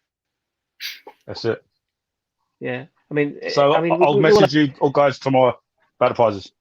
I mean, if you go look at it though, Rob James, you got like 50 minutes into this where we're talking about dildos and Swedish penis enlargers. So that's true. The fact that we've got 21 people now watch. Oh, so no one's just joined now after I've said that. So clearly it's working. Here we go. Jimmy says, "Have you seen Stand By Me?" I have, and I didn't like it. I'm just going to leave now. I'm not a fan of I Stand quite By enjoyed Me. that film. So, Rob? Yeah, it's a classic Stand By Me. Sorry, I'm late. It's a film they should never remake. No, I agree. With that. Yeah. Have you seen Bulletproof, guys, with Adam Sandler and Dane Williams? Pretty good movie. Got it come from. I'm not a fan of these kind of movies, which is kind of try to be funny. There's comedies and then there's shit comedies, and I think anything that Sadler's in, other than maybe his early stuff, is shit comedies. I must admit, I've seen most of Sandler's stuff. I haven't seen that. Did you see Uncut Gems that came out in 2019? No, I haven't seen that. No, the only one of his serious roles I've seen is Punch Drunk Love. That was good as well. Actually, I enjoyed that film. Did you know one? I mean, I think the last newest one of his I saw is it Remote or The Remote? Click. Yeah. I think it's Click, isn't it? Oh, sorry, Click. Click was good. Yeah. I liked Click. Little Nicky, his old school stuff. I remember that one. I like. What was it? Happy Gilmore and Happy Daddy or just Big Daddy, wasn't it? I think Big Daddy. Yeah, that was quite. Scuba Steve. Yeah, Happy Gilmore. Me, I always remember Happy Gilmore when guy goes and goes, "I eat pieces of shit like you for breakfast," and he's like, "Eat pieces of shit for breakfast." I just love that. I really didn't like the last one, Hubie Halloween. I thought that was quite bad. No. I was not a fan of that. I haven't watched it. As soon as I saw it coming, I'm just like, this is going to be a shit Adam Sandler one. I'm not going to watch it. Yeah, it wasn't good. Every time you get a Sandler film, you're guaranteed to get Juice Bigelow. So he's kept him in the job. Yeah. Whoever played Juice Bigelow, I can't remember his name. You can do it every time. Yeah. Have we got a line for Rob Schneider anyway? Not in this script. Put it in. Just need a one-liner for him. Yeah. You can do it, Hubie. There we go. Done it. What else we got? Love the Marx Brothers. You see, this is how far behind. Have any of you guys watched the sequel to Come to America yet? I have. I haven't. Unfortunately, yes. Right, because I wasn't the big fan of Coming to America. Is all right, but I think because it goes into the cult status, it's not as good as people think it's going to be. I mean, I watched the first one on Thursday, so literally the day before the new one, to get ready for it. So I didn't have a huge attachment to the first movie, so I thought the second one was just all right. But I can see why people who like the first one would not like this one. Yeah, I have to tell, like, honest, I did watch your review of it, and I saw that what you said about it, but I'm just not looking for it. It's almost like they've done like a sequel to like Bill and Ted when they brought out Face the Music. I watched that and I thought, guys, this is the same stuff you did like 20 years ago. It was funny then. It was all right then. Not now. It's more of a nostalgia trip. I think comedy's changed a lot. Change. Yeah. I was a bit lost for words on the movie, to be honest. I didn't think there was much to talk about with the new Coming to America. Yeah, it's the same with Borat. Borat at the time, when it came out, it was great. You watched it, you watch it once, you laugh, and you go, okay, yeah, fine, it's funny. But then you're doing another, you know what to expect. Yeah. It's like when you watch a film first time and you laugh your tits off, like Dumb and Dumber. First time I watched that and he's in the toilet and it doesn't flush as he's trying to get it out. That to me was brilliant when he's got the laxatives. But you watch it again, you know what's coming. It's funny, but it's not as funny. Yeah. No, my favourite type of comedies are like Edgar Wright movies, like Hot Fuzz, Shaun Dead. I can laugh my ass off so many times watching those films. I think they're so good. But I find a lot of those American ones, like Coming to America, Dumber and Dumber, I don't really connect with them ones as much. But I mean, it's just first time watch. I think a comedy's first time, unless maybe the In-Betweeners, the movies as well as the TV shows, as well as the US Office, because you watch them. There's so many, and you concentrate on each episode. Then you come back. So every time me and Mrs. revisit in between is we start with series 1, 2, 3, then the 2 movies. So by the time you get to it, you kind of forget it. You forget it's coming. Like I can't remember now the first film, the funny bits in that. But I remember when Neil has the shit in the swimming pool thing, and it goes all on Will's face when he lands at the bottom, and you just see it. I just think that's brilliant, but it still gets me every time. It's like the American Office. I rewatch that all the time. If I'm sitting downstairs to have my dinner, I've got 20 minutes to watch something, American Office is on. I piss myself the whole way through it. The thing with the American Office, which was written, which I absolutely applaud, is every time they do an intro from season 2 onwards, somebody's obviously sat down and go, look, we've got to do a skit, which is 3 minutes in length. Brilliant. Like the bit when like the future Dwight, he goes, I've sent Dwight a fax from himself from the future. That's and Stanley's having the coffee. Brilliant. Or when they do the bit when he comes out the lift and they've got to do that kind of TikTok thing where they're doing all the dance. Oh yeah, the dance thing. Yeah. My favourite one was the fire drill one, where Dwight puts a cigarette in the bin and it catches you on fire. And then Meredith throws the cat up into the ceiling. Yeah. And at the end of it, all you see is just Oscar just fall straight through the ceiling going down.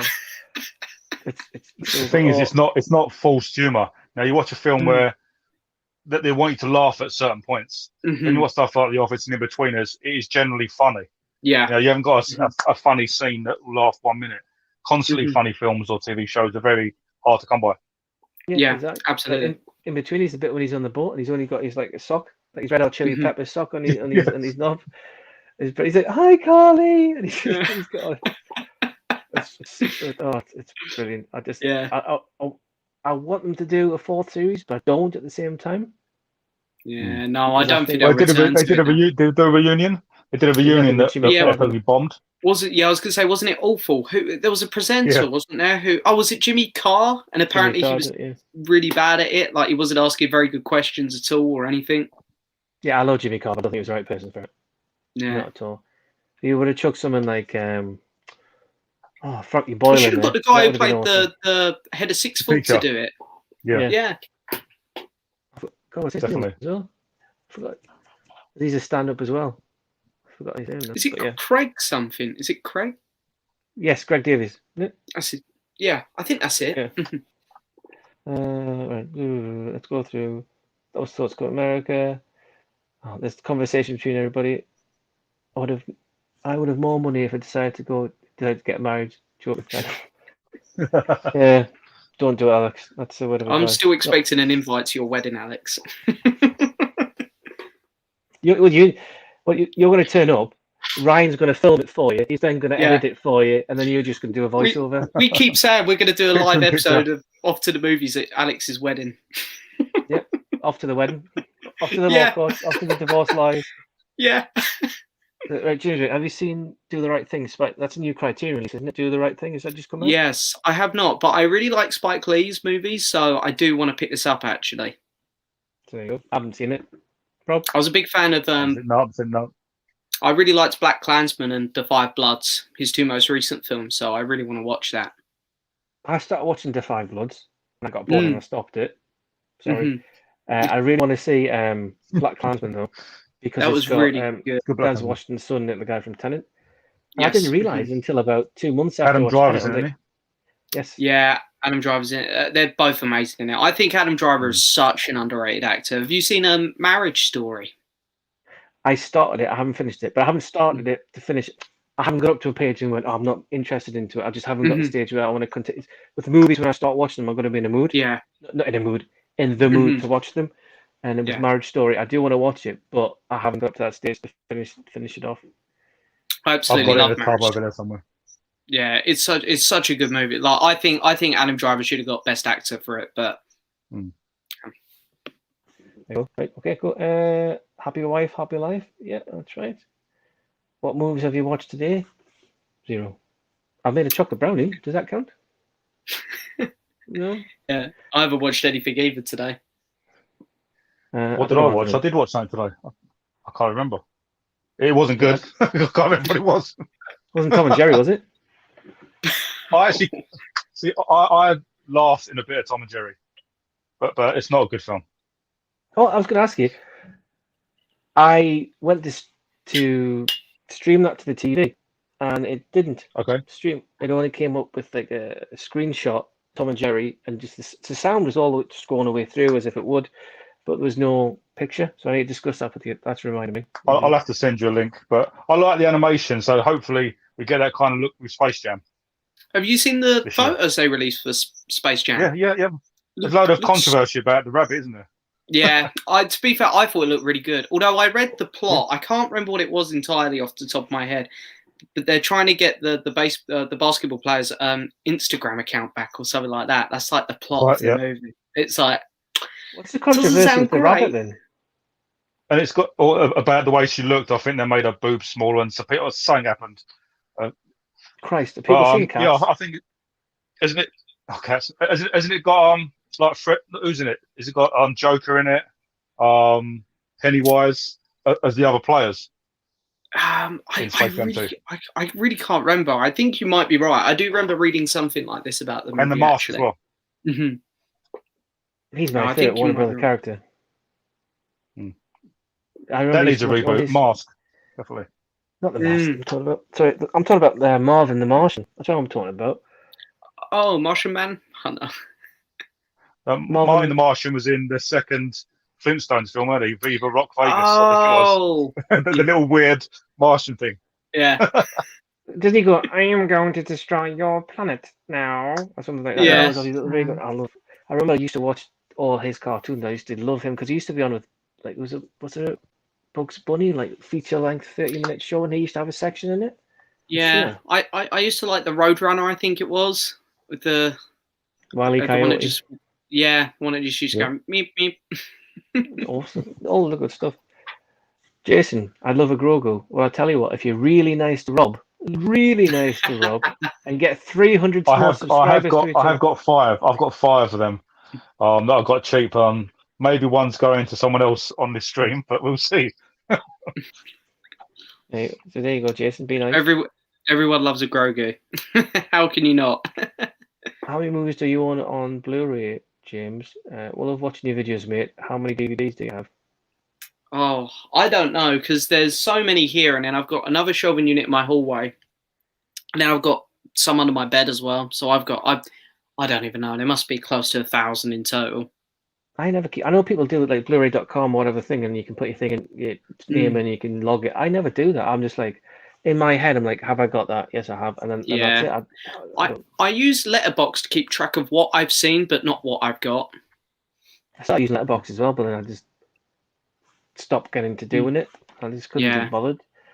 I felt it's very much like when you on Facebook, you used to go, check in, I'm at the cinema. Oh, look at me. I'm at, Costa or whatever. I didn't want to do that with loads of movies. Yeah. So, the good thing, I've got loads. Most of my movies in storage down south. Obviously, I'm in Liverpool now, but I've never bought the same film twice. For some reason, it's the only thing. My memory's not the best. I know exactly what I've got. I've never gone out and bought something twice. No, I haven't done it with a film yet. I've done it with a record. I remember I was when I was record shopping. This was only a couple of years ago, actually. I bought a record. I come home and I had 2 copies of it on my shelf. I tripled up on it. Yeah, you're right. I've never double dipped on a film, as in bought it, even not knowing I'd already had it. I don't know how many I've got because I've only got the one bookcase. That's it. That's it. Nothing. Because I've got to put the TV there, and I've got a bed in here, and I've got the sofa from downstairs. How the hell I got up here on my own, I don't know. But the one thing I hate about my I don't like the missus calling it Daddy's room because it feels like this is my room. This is his daddy's room. I don't want to do it. But at the same time, it's like I have this space, but because I've got a desk for home working now, I've got the laptop. I've got a monitor. I've got the hard drive. I've got a keyboard. I've got a phone for work. It doesn't feel like my room anymore until I take this out. But because it's here now, I can work from home. This is always going to be in here. So it means if I do go back, I can do 2 or 3 days at home and then 2-3 days in the office and all that, which is saving money. But from a selfish point of view, I don't like having a home working desk in here because it's taking everything out of here. And then I've got a set of drawers in here, which have arrived, which has got loads like Cal Paul and leggings in it. So yeah, you don't want to know about my terrible room. I think it's nice to have your own room for me. You know, mine's everywhere around the house. And the thing with me, my wife hates my YouTube videos, and so all of my videos are filmed before I go to work. So I film my films between 5 and 6 in the morning. That's probably why you don't see my face and just my hands. So I'm falling asleep as I'm doing them. And when I'm building my Ecto 1 or building my big Terminator, falling asleep trying to get these tiny screws in. Yeah. So it's a pain in the ass. I must admit, because I'm waiting for my sister to move out. She's more or less living around her boyfriend's now, and she comes home for like once a week or so. But as soon as she's out properly, this is all going in her room, and I'm going to turn this into a normal bedroom. Yeah, so then you're going to make that into like your sister's room into your movie room kind of thing. Yeah, I want to put my TV in there. I'm going to move my PlayStation in there. I might keep the records in here, but the Blu-rays and stuff, I'm going to have like a proper media movie room. Yeah. I mean, I'd love to. I mean, to be honest, the best thing about the daughter getting a new bookcase is I've got my little Lord of the Rings thing stand, which you probably saw when I put that on Instagram. So that's kind of like, if I move this, I've got my two those two lava lamps. Those are the ones from Rogue One with the kind of Star Wars thingies. It's not really lava lamps. They're cool. Yeah, the guy sold them on eBay. Fireflies floating inside. I got them both on eBay for £2 with £8 postage. Oh, wow. That was a bit of a steal. And then look, we've got the. This is a live tour, everybody. That's the set of drawers there, ridiculous. And I've got my sofa. It's quite good. The gerbils were there. I like the posters that you have up as well. Well, so that Alien Covenant one. Underneath that's Dunkirk, but I couldn't be asked to take it down because it's got those what do you call those sticky things on it? Where you pull them down. The the kind of like no, but you've got to. It's like so the I forgot the name of it, and it's not blue tack. It's like where you kind of pull it down and then it comes off so it doesn't ruin the wallpaper. So that's there, and actually then behind this as well is 2 Star Wars boxes as well. And I've got me Hobbit and then Jurassic World and Mandalorian, and then if I get it, Kelly Brook there. Hey. And the Simon Newcastle thing, and then we've got. I was actually going to put my Rise of Skywalker poster back up for you tonight, but I didn't. That's still down. All these are in frames that I got from IKEA. So each one. This is why the wife hated it, because when we moved in, I said I wanted this, and she was like, "Yeah, how much are those frames? The £20 a frame." Yeah. So there's Show like me the 1, 2, receipts. 3. Yeah, and then we've got Wolverine. I'm not a big fan of the Wolverine. But I do love that Japanese it's a nice artwork. poster. Yeah. And then we've got Captain Marvel, and then Prometheus, Joker, Back to the Future, and this is not going. Hang on, Back to the Future, split around, and then we've got Purge, which underneath that one is. Oh yeah, I see the one. Avengers, and then it. Oh yeah. I've actually got quite a lot of them posters, the cinema ones. If anyone wants any, let us know. I've got about 30 of them. See, I'm quite lucky like that because I work for a printing company, so I just print my posters off. That's all right, son. Yeah. This is probably where my phone's going to die now, because I don't know if that's charging. But yeah, Mine's been plugged in for the whole duration. I'll give you a tour of mine, but it's a mess. All you can really see is I'll tell you what. I'm going to take you up to my Ecto 1 up there. It's the big car I'm building. That's got all my neckers and stuff. Most of my Sign Turtles bits, but everything else in tubs, to be honest. Yeah, and I mean, I've just got my posters along the top. I'll show you mine. I might as well show mine. I've got. I don't know if you can see them, but I just sort of made all them while I was at work one day when we didn't have much on. Yeah, might as well. Where's your Rise of Skywalker poster? Never. Actually, I do want to. I've got a Game of Thrones one over there, which I want to take down because I didn't like the last season, and I want to replace it with a prequels poster. So I do need to do that at some point. Yeah, Jar Jar one up there. Yeah. The best thing with these posters as well is that I've got so many maxi-size posters that I've just kind of like behind each one there's about 2 or 3. So I've got all Stranger Things season 1, 2, and 3 posters there behind. So like where these were here, the Lord of the Rings ones and everything, I had Stranger Things 1, 2, and 3. But I thought, I'll put this in. So I just kind of like put it to the back, but another one to the front. There's a Ghostbusters one. The Joker one I've got, the Maxi one, took ages to find, and I had to pay like 12 quid for that, getting imported from America. The Prometheus one, to get a maxi-sized Prometheus at the time, when this was like just after the film came out, that was a proper bugger. But I always thought, and this could be wrong, that when a film comes out, I thought for the merchandise and for the franchise, and they'd release loads of posters to come out with them, but they don't. But yeah, I love the Alien Covenant one. It's because it's just simplistic. It's just the egg and it just says hide. I just love that.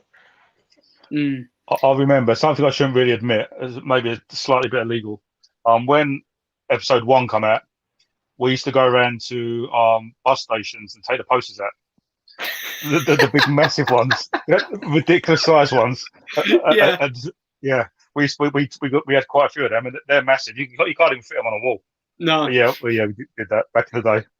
To the whole world. My mate, when he went to bus station, the big them out. Cardboard Jurassic World, the big actual logo on the side, the big massive ones in the cinema, which stand on the floor. He got one of them and he took it home. I was like, "Where'd you put that?" He's like, "Oh, to me grants." I've got a cut-out First Order Trooper from The Force Awakens because I used to work at Tesco's. I remember just going up because I knew that they just chucked all stuff like that and shredded them, and I put my name on the back. I was like, when ready to throw, call this number. I just got a call from one of my old managers, and they're like, "There's a giant stormtrooper in the Tesco office with your name on." I was like, "Yep, I'll come pick it up." I'll be down. Yeah, that's where it should be. Yeah, I remember I used to go to, where was it?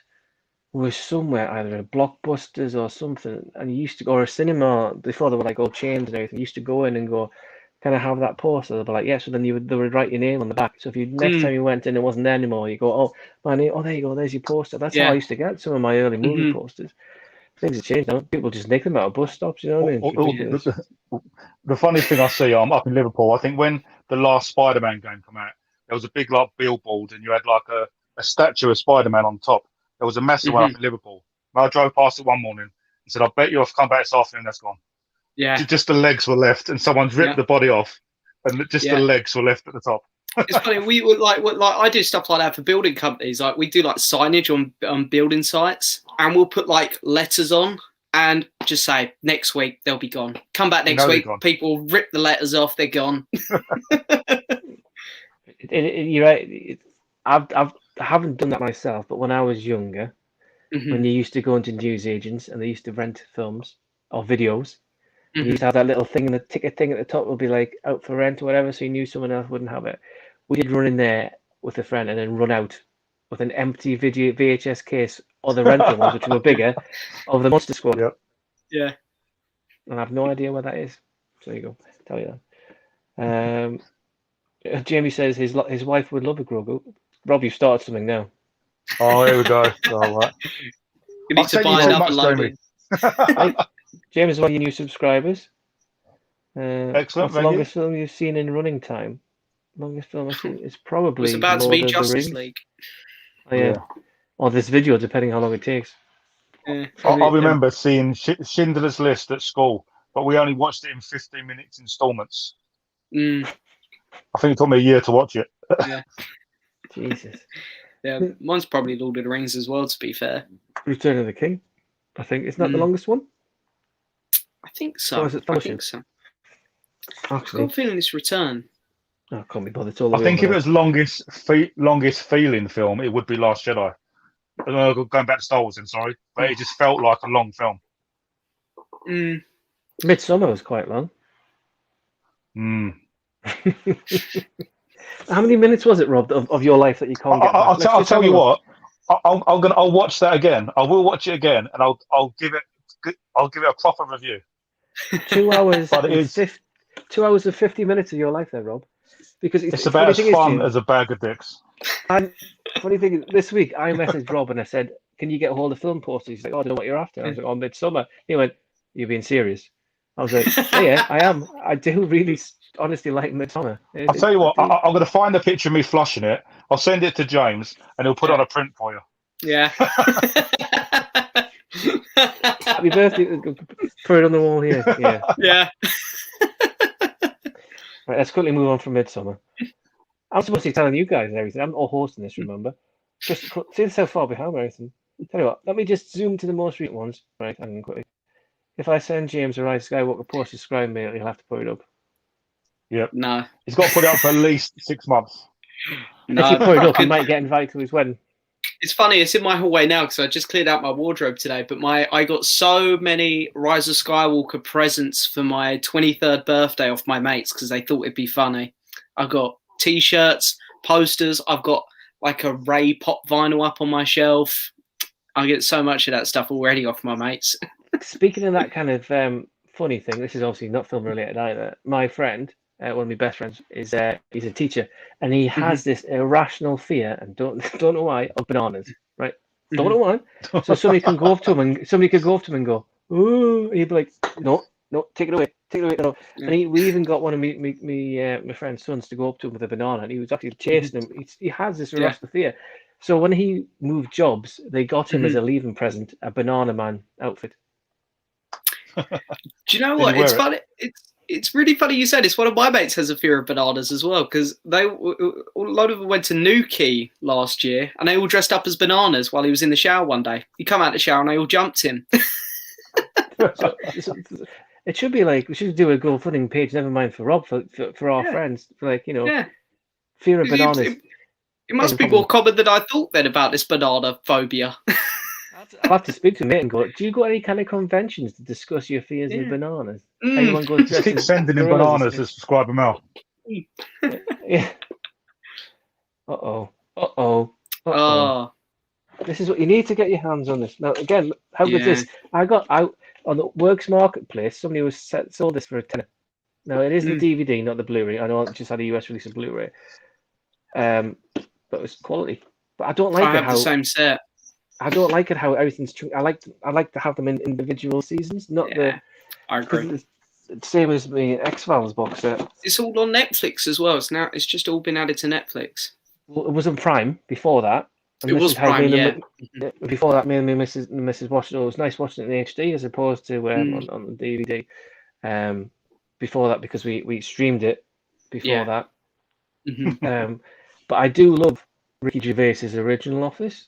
As it stands alone, the first 2 seasons, the specials, brilliant from start to finish. It had a beginning, had a middle, and it had an end. It's great. I love David Brent Life on the Road as well. That's great. But if you put that to one side and think the US Office is something different, but inspired by that, I think it's great. If someone says to me, "Would you prefer the UK or the US?" I can't because I'll be like, I love them both. But if you have to give me an option, I'll be like this one because it has more character development with regard to the US Office. But yeah. Yeah, I think Jamie, you'd actually really like that as well. To be fair, the US Office, I can see you really enjoying that show. That's why I wanted to start watching Parks and Recreation, but we never got really that into it. I like that as well. I watched that because of the US Office, and it's got Thingy-Bobby in it, hasn't it? It's got a great cast. It's got what's the guy with the moustache called in it? The manager. Yeah, he cracks me up. Memes and everything. I was put my hand on it laughing because of Rob.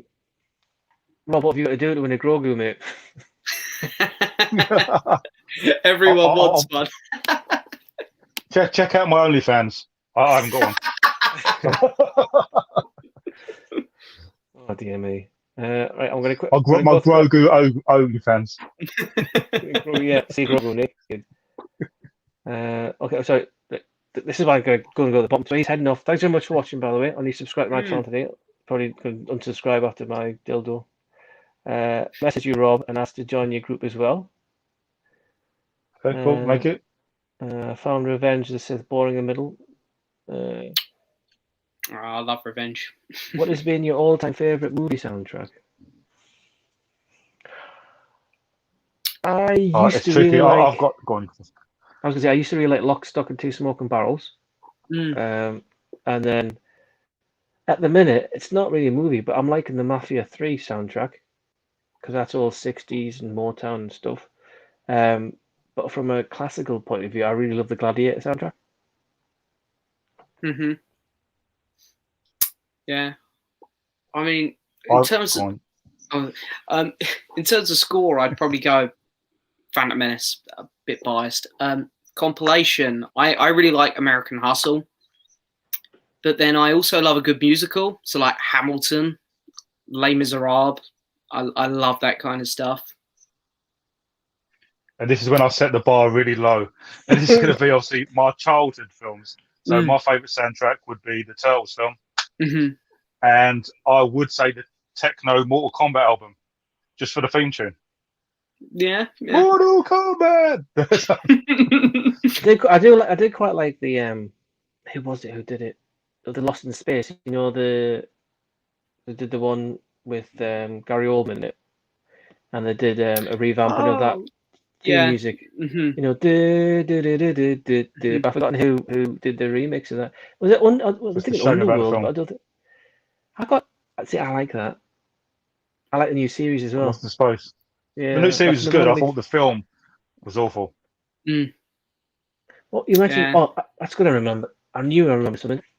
Now, don't ask Rob because I have no idea where this is, but I have on cassette the Teenage Mutant Ninja Turtle soundtrack, and my nana, when she was alive, brought it back from Canada because my auntie and my uncle and all the other family live in Canada. And you could have bought even though probably already know this, but you could buy the cassettes in different colors depending on the bandana. And I got RAF one, so I got her to bring the red one back. So somewhere at my mother's house, I have the cassette of Teenage Mutant Ninja Turtles with a red tape. So I don't even know if that's rare or not. You might know. You'd have to. It's definitely not rare. Send it to me. No, if it's not rare, I'm keeping it. You know, I used to know all the words, all the words to Partners in Crime and TURTLE Power, and I remember driving somewhere. I used to have it on with that and MC Hammer and all the soundtrack to the Turtles because I used to really, really like Turtles films. Funny it is though, I've never seen it. I mean, I own all three of them, but I've never seen it for must be like 30 years because I've got it because of being childhood favorite, but I don't think I've seen it since I bought it on VHS back in the day when it came out. Well, I'm doing a Turtles collaboration soon with Jamie and a few other people around the world. So whoever watches Turtles and wants to be a part of it, both of you, if you want to watch it again. I do. I'm actually gonna. Is it here? Yes, here it is. So I'm actually gonna get this out of the thing, and I'm gonna put it next to my plate, and I'm gonna watch it in the next few days. I'm gonna make an effort. Just don't watch Free. Don't watch Free. Free's awful. Is that an import, that one? Because I wouldn't mind picking that up myself to watch that, actually. Because I need to watch them. I know a lot of people like talking about those films. Yeah, it's not very... The discs are just... Yeah. Rubbish. Yeah. No, they did do a UK on it, so everything falls down on my shelf. Yeah, this is... I think it's Canadian, this one. It's multi-region. I mean, region free. So they did a UK pack of all three. Oh, okay, I'll probably pick that up then. Yeah. Don't go into it thinking this is going to be groundbreaking, excellent. Oh no. No, I sort of know what to expect, but I'd like to get familiar with those films. But the thing is, for the budget, I think it was a. Go on. I think, but when it come out, obviously, it's the most successful comic book movie of all time for budget, and I think it still holds that record now. Oh, that's interesting. I would have just assumed that something like that would have gone to Marvel or DC. One of them would have done it. It's just because the budget of it, because how small it was to make. Yeah. Not Howard the Duck. No, I love Howard the Duck. I see Howard the Duck in the cinema. This is better. I've got Howard the Duck comics. I've got the 101 Blu-ray, and I must admit, Howard the Duck. When I have some friends around, we're having a few drinks. It's always a good movie to put on. I don't think I've seen it in a very, very, very long time. Very long time. But yeah, I love how we start here. We'll have this conversation, and it goes Turtles. No, we'll get back on track. Star Wars. Okay, then we'll get back on track. Turtles. Midsummer. Okay, Star Wars. Yes, it's true. Dildos and bananas. What's this? Apollo 4. There you go. Apollo 440. Lost Space Team. I like that film. There you go. See, I told you. What's this? I'm very particular with comedies. Any comedies you like to watch, but don't find funny. For me, it's 2.5 Men. Okay, I'm going to say this out loud, and I hope everybody totally agrees with me. Mrs. Brown's Boys is the biggest pile of shit I've ever seen in my life. Yep, I'll agree with that. Yep, awful, rubbish. Yep, great, okay. Well, I'm going to have to go back. Where we got question. Sire's new film music is far more offensive than The Rise of Skywalker. Is that the one that's on Apple TV? It might be on Apple TV. Yeah, I've. Funny you say it. I've just remembered that as well. That Beastie Boys documentary's on there, and I really want to watch that. Yeah, I know. I've heard Sia's new film is it's got a lot of controversy around it. I don't really know much about it, but I've heard. The thing with Sia, I know nothing about. No, this is how bad it is in my generation. Is that the band love to watch Catchphrase on a Saturday, and because of being lockdown, it's always celebrity. But I don't know half the celebrities who are on there. No. Yeah, true. And I'm like, what on earth is going on? Then he'd be like, oh, you were in. Oh, no idea.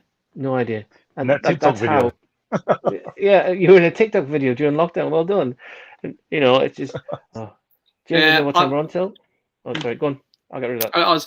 I tend to know more older celebrities as well, to be fair, especially liking older music as well. No, I agree. What time are you on till? Or what time is it now? It's 10:30. Not for very much longer because I've got to go to bed because I'm at work tomorrow. I don't know what shift I'm on tomorrow. Probably 8:30. Are you two working tomorrow? I start at 6 a.m. 5:30. I've got the wake up call at. So are you not working from home, you two then? No. Oh, okay. I've literally got to go from here, which is my bed, to here, which is my desk. Oh, jealous. So yeah, I mean, I was home as soon as it happened, we were home working, and they just sent us home with the full kit. And then I went in 2 days a week, and then when the second lockdown happened just before Christmas, they were like, just stay at home. So the wife hates it now because she works part time. You're always there. And I'm always there. She goes, "Can you not go to work on a Tuesday?" I'm like, "Well, no, but you bother me. You come down, and you ask me a question. All right. I won't bother." You've got all this to look forward to, James. Look forward to it. Anyway, if everybody wants to Bad Batch and me, I need to watch all of the Clone Wars. I need to watch Rebels, which Rob sent me, and I need to watch the Bad Batch when it comes in. Yeah. And there's a lot of filler in Clone Wars, though. I absolutely love Clone Wars from Series 3 onwards. I think it's some of the best Star Wars you'll watch. And I think, for me, it gave me a lot more appreciation for the prequels and George Lucas's vision for those films. Okay, maybe if I watched Clone Wars, I might understand that prequels weren't as shit as I thought they were. Yeah.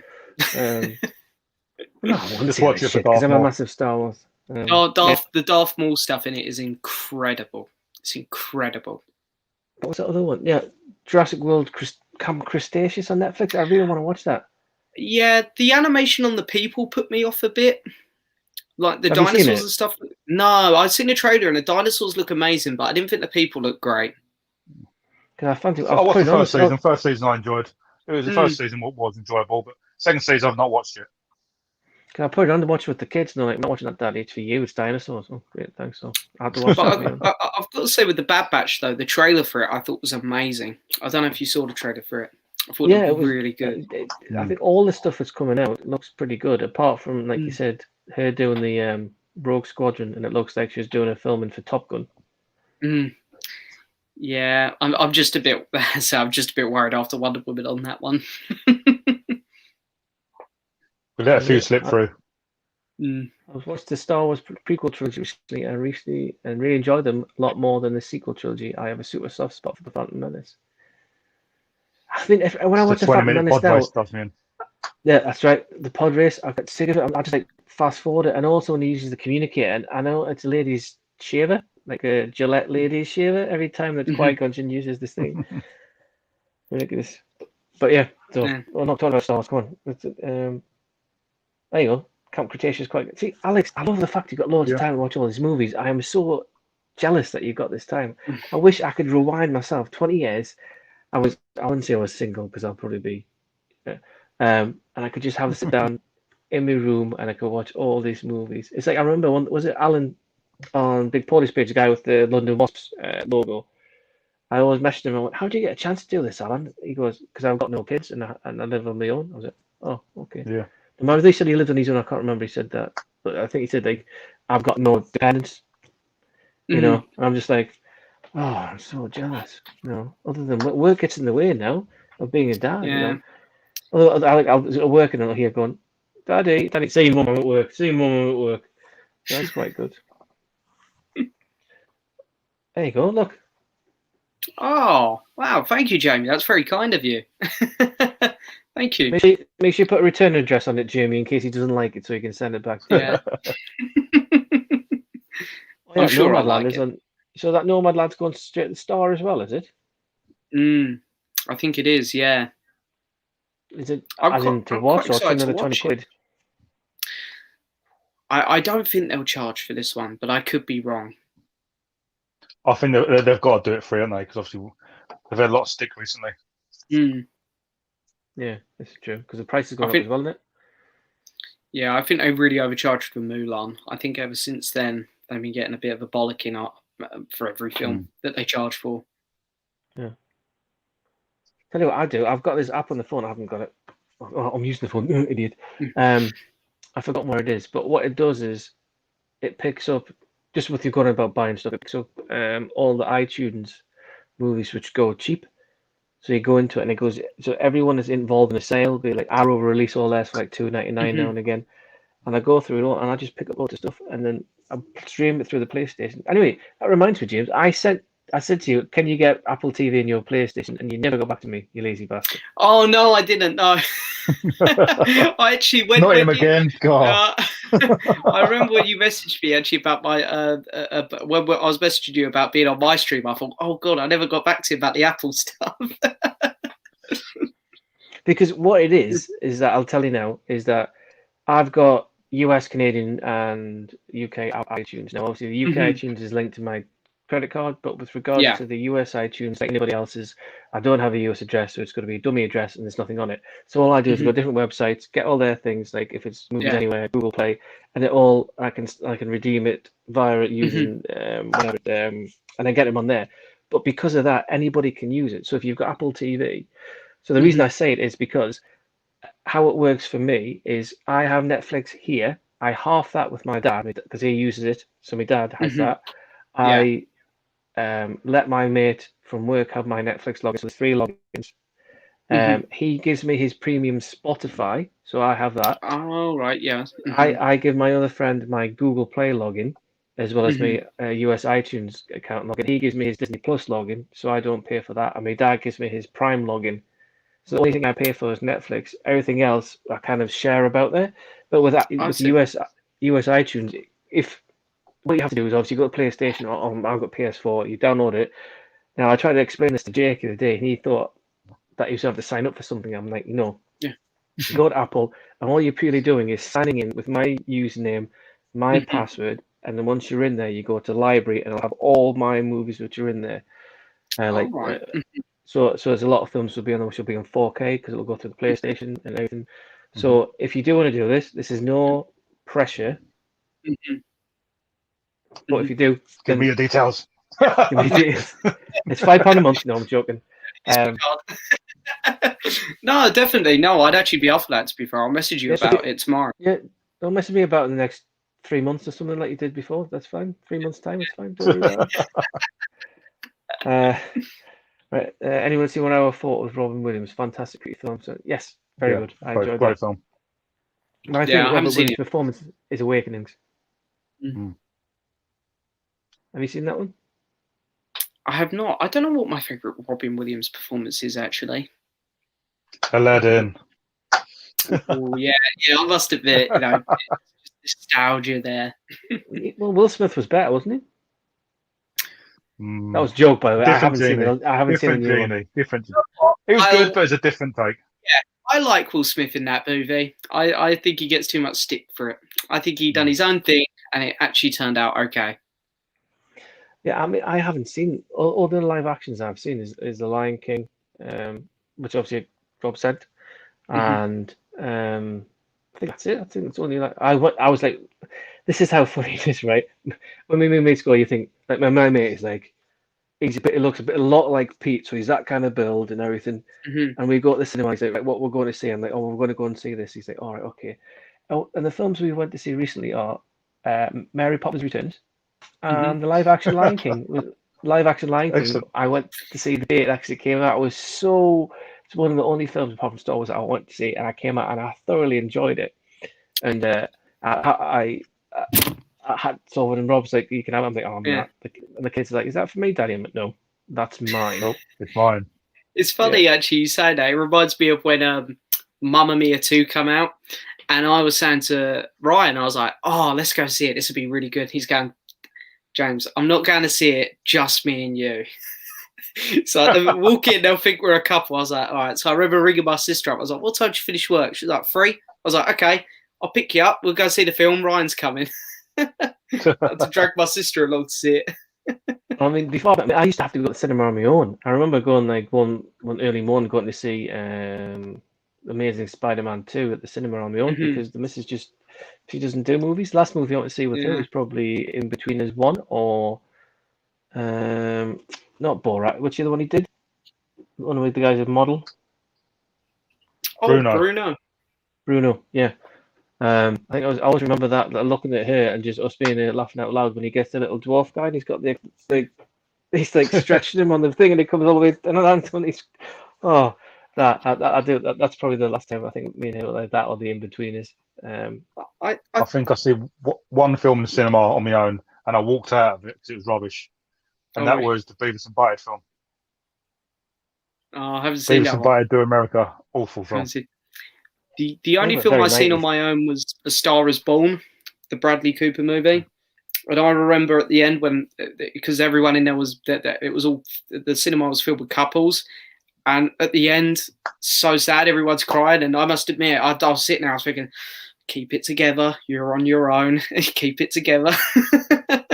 I've got 2 stories similar to that. We were flying to Canada and you know how they do like the movies and everything on there. And I was like, oh, I want to see this. And I had I Am Sam, which is a great movie if you haven't seen it. Have you seen it? I have not seen that one, no. Yeah, good film. Yeah. So you'll probably like it, James, because it's got all Beatles music and everything in it. Oh, nice. And it basically, the story is that Sean Penn had a one-night stand with Mrs. He goes to the birth. She gives him the baby. She then legs it. He's got learning difficulties. He's got to bring the kid up on his own. And he calls the kid Lucy after Lucy in the Sky with Diamonds. And everything he plays to her is all Beatles stuff. But then something happens and the child gets taken away from him. And it's like he has to then get Michelle Pfeiffer to be his lawyer, which he can't afford. And she doesn't do free things, but then she does a free thing for this one. And it's about the relationship of him becoming it's really emotional, right? And honestly, it gets to a really emotional part towards the end of the film. And I'm like, oh my God. And he goes, ding, we will be landing in 10 minutes, just to let you know. And I was like, oh, I can't. And I'm like, God, there was that. And then me and the missus went to see Wall-E. And there's a bit at the end of Wall-E when Eva puts her hand in and goes, Wall-E, and he just doesn't move. And I was like, oh my God, what? Yeah. And I was looking around thinking, there's not many people in here. And instead of like, I was actually thought I was going to go, and I just went, and I'm like, what are you doing? What are you doing? And I was just like, well, it was either that or bursting into tears. Everybody just looked at me, and I was like, oh God. So those are the 2 instances, yeah. I remember during lockdown, me and my mates all done we watched the movie About Time together. I don't know if you've seen that one. I have got it for the missus. It was in like a box set with Love Actually and something else. We all watched that as like a group thing. There was like 6 of us on the call, I think. And at the end, I burst into tears. I was like, I'm sorry, guys. I'm sorry. This one's hit me. I'm definitely not going to watch that with the missus then. She'll think I'm bad enough as it is. Yeah, honestly, I get like, you get those feather dusters. They can go like around big extendable ones with like telescopic. And the only one I had was like a rainbow coloured one. And she's like, what is it with you getting all these LGBT colours? Like, we've got a Virgin credit card, and the only one I had it was that's multicoloured, it's a rainbow. And the missus was like, no, that's the frigging flag for LGBT. And this comes home, and I was just like, God. So I was doing a bit of dusting today and went, look at me, I'm Dusty Springfield. Woo! And like, so apologise if that offends anybody, it was just a joke. But yeah, I just thought I'm talking random stuff now. Right. What's the other? I'll tell you what though. I'm gonna have to end it soon because I have to go to bed and you guys have to go to bed. Yeah. And we have been on for like 2 hours, 15 minutes here. What's the other hobbies you guys have second to movie collecting? I'm going to James's vinyl collecting or record collecting. Yeah, I do love my music as well. I mean, there's where's the records? Oh yes. So you got records. Rob's is porn, and mine is Yep. Animal. No, it's not. It's not. It's not. Just because you like Mortal Kombat, bestiality. Yeah, it is. I'm an action figure collector, and yeah. I used to be a massive football shirt collector. So I mean, I said that on my last video. I used to really, I mean, play the guitar. Those are two hobbies. It's only acoustic stuff, and it's only mainly Oasis. I'll be honest. I play Oasis and Beatles songs, and that's it. Yeah. Like the girls come in and go, Dad, can you play Twinkle? No, can't play that. Can you play it? No, can't play that. I can play it. No, I can't play that either. No. So can you play an Oasis song? Yep, no problems. Yep, great. I'll do that. that's the only ones. I don't even get a chance to play it now. It's just in the corner now. It used to be over here where the new bookcase is, but because the bookcase is in there now. That's another thing people will pick up. Going what we said earlier on is when I say book, they're going, what, Paul? Book. I'm going to read a book. Yeah. I'm surprised, you know. It's funny because of all these live streams that I've come across, obviously there's you two. We've had Jamie, we've had Paul, we've had Alan, Kimmett's Ghost, and we've got Josh and Jake and Archie. I think I must be the most northern guy on all these live streams. Yeah. And I live up there, you know what I mean? Yeah, I mean, you're Liverpool, but you're still south. James is south, Alex is south, Jamie's south. Everyone's on the south coast, man. It's like a South Coast Mafia or something, you know what I mean? It's ridiculous. I feel I may as well be Scottish the amount of times I've got anything on here. I've invaded. Exactly. So there you go. Right, I'll tell you what we'll do then, guys. We'll end it there because it's been an absolute pleasure. This is the longest live stream we've done. And the best thing about live stream is we've never met each other, anybody again. I've never met James before. No. I've met Rob before. We've spoke once on the phone. James, I just messaged you on Instagram or on the live streams and all that. So it's been really good. Doing this live stream. We'll all meet in the flesh one day, definitely. Absolutely, yeah. I'll have to do the travelling, I think. I know. Well, I can pick him up on the way through. Yeah. You have to go on the Yeah, it was like, well, Jamie said we'll have like was it they call it a blue tube con or whatever like that, and I was just like, yeah, it's a lot of travel I'll have to do to go down south.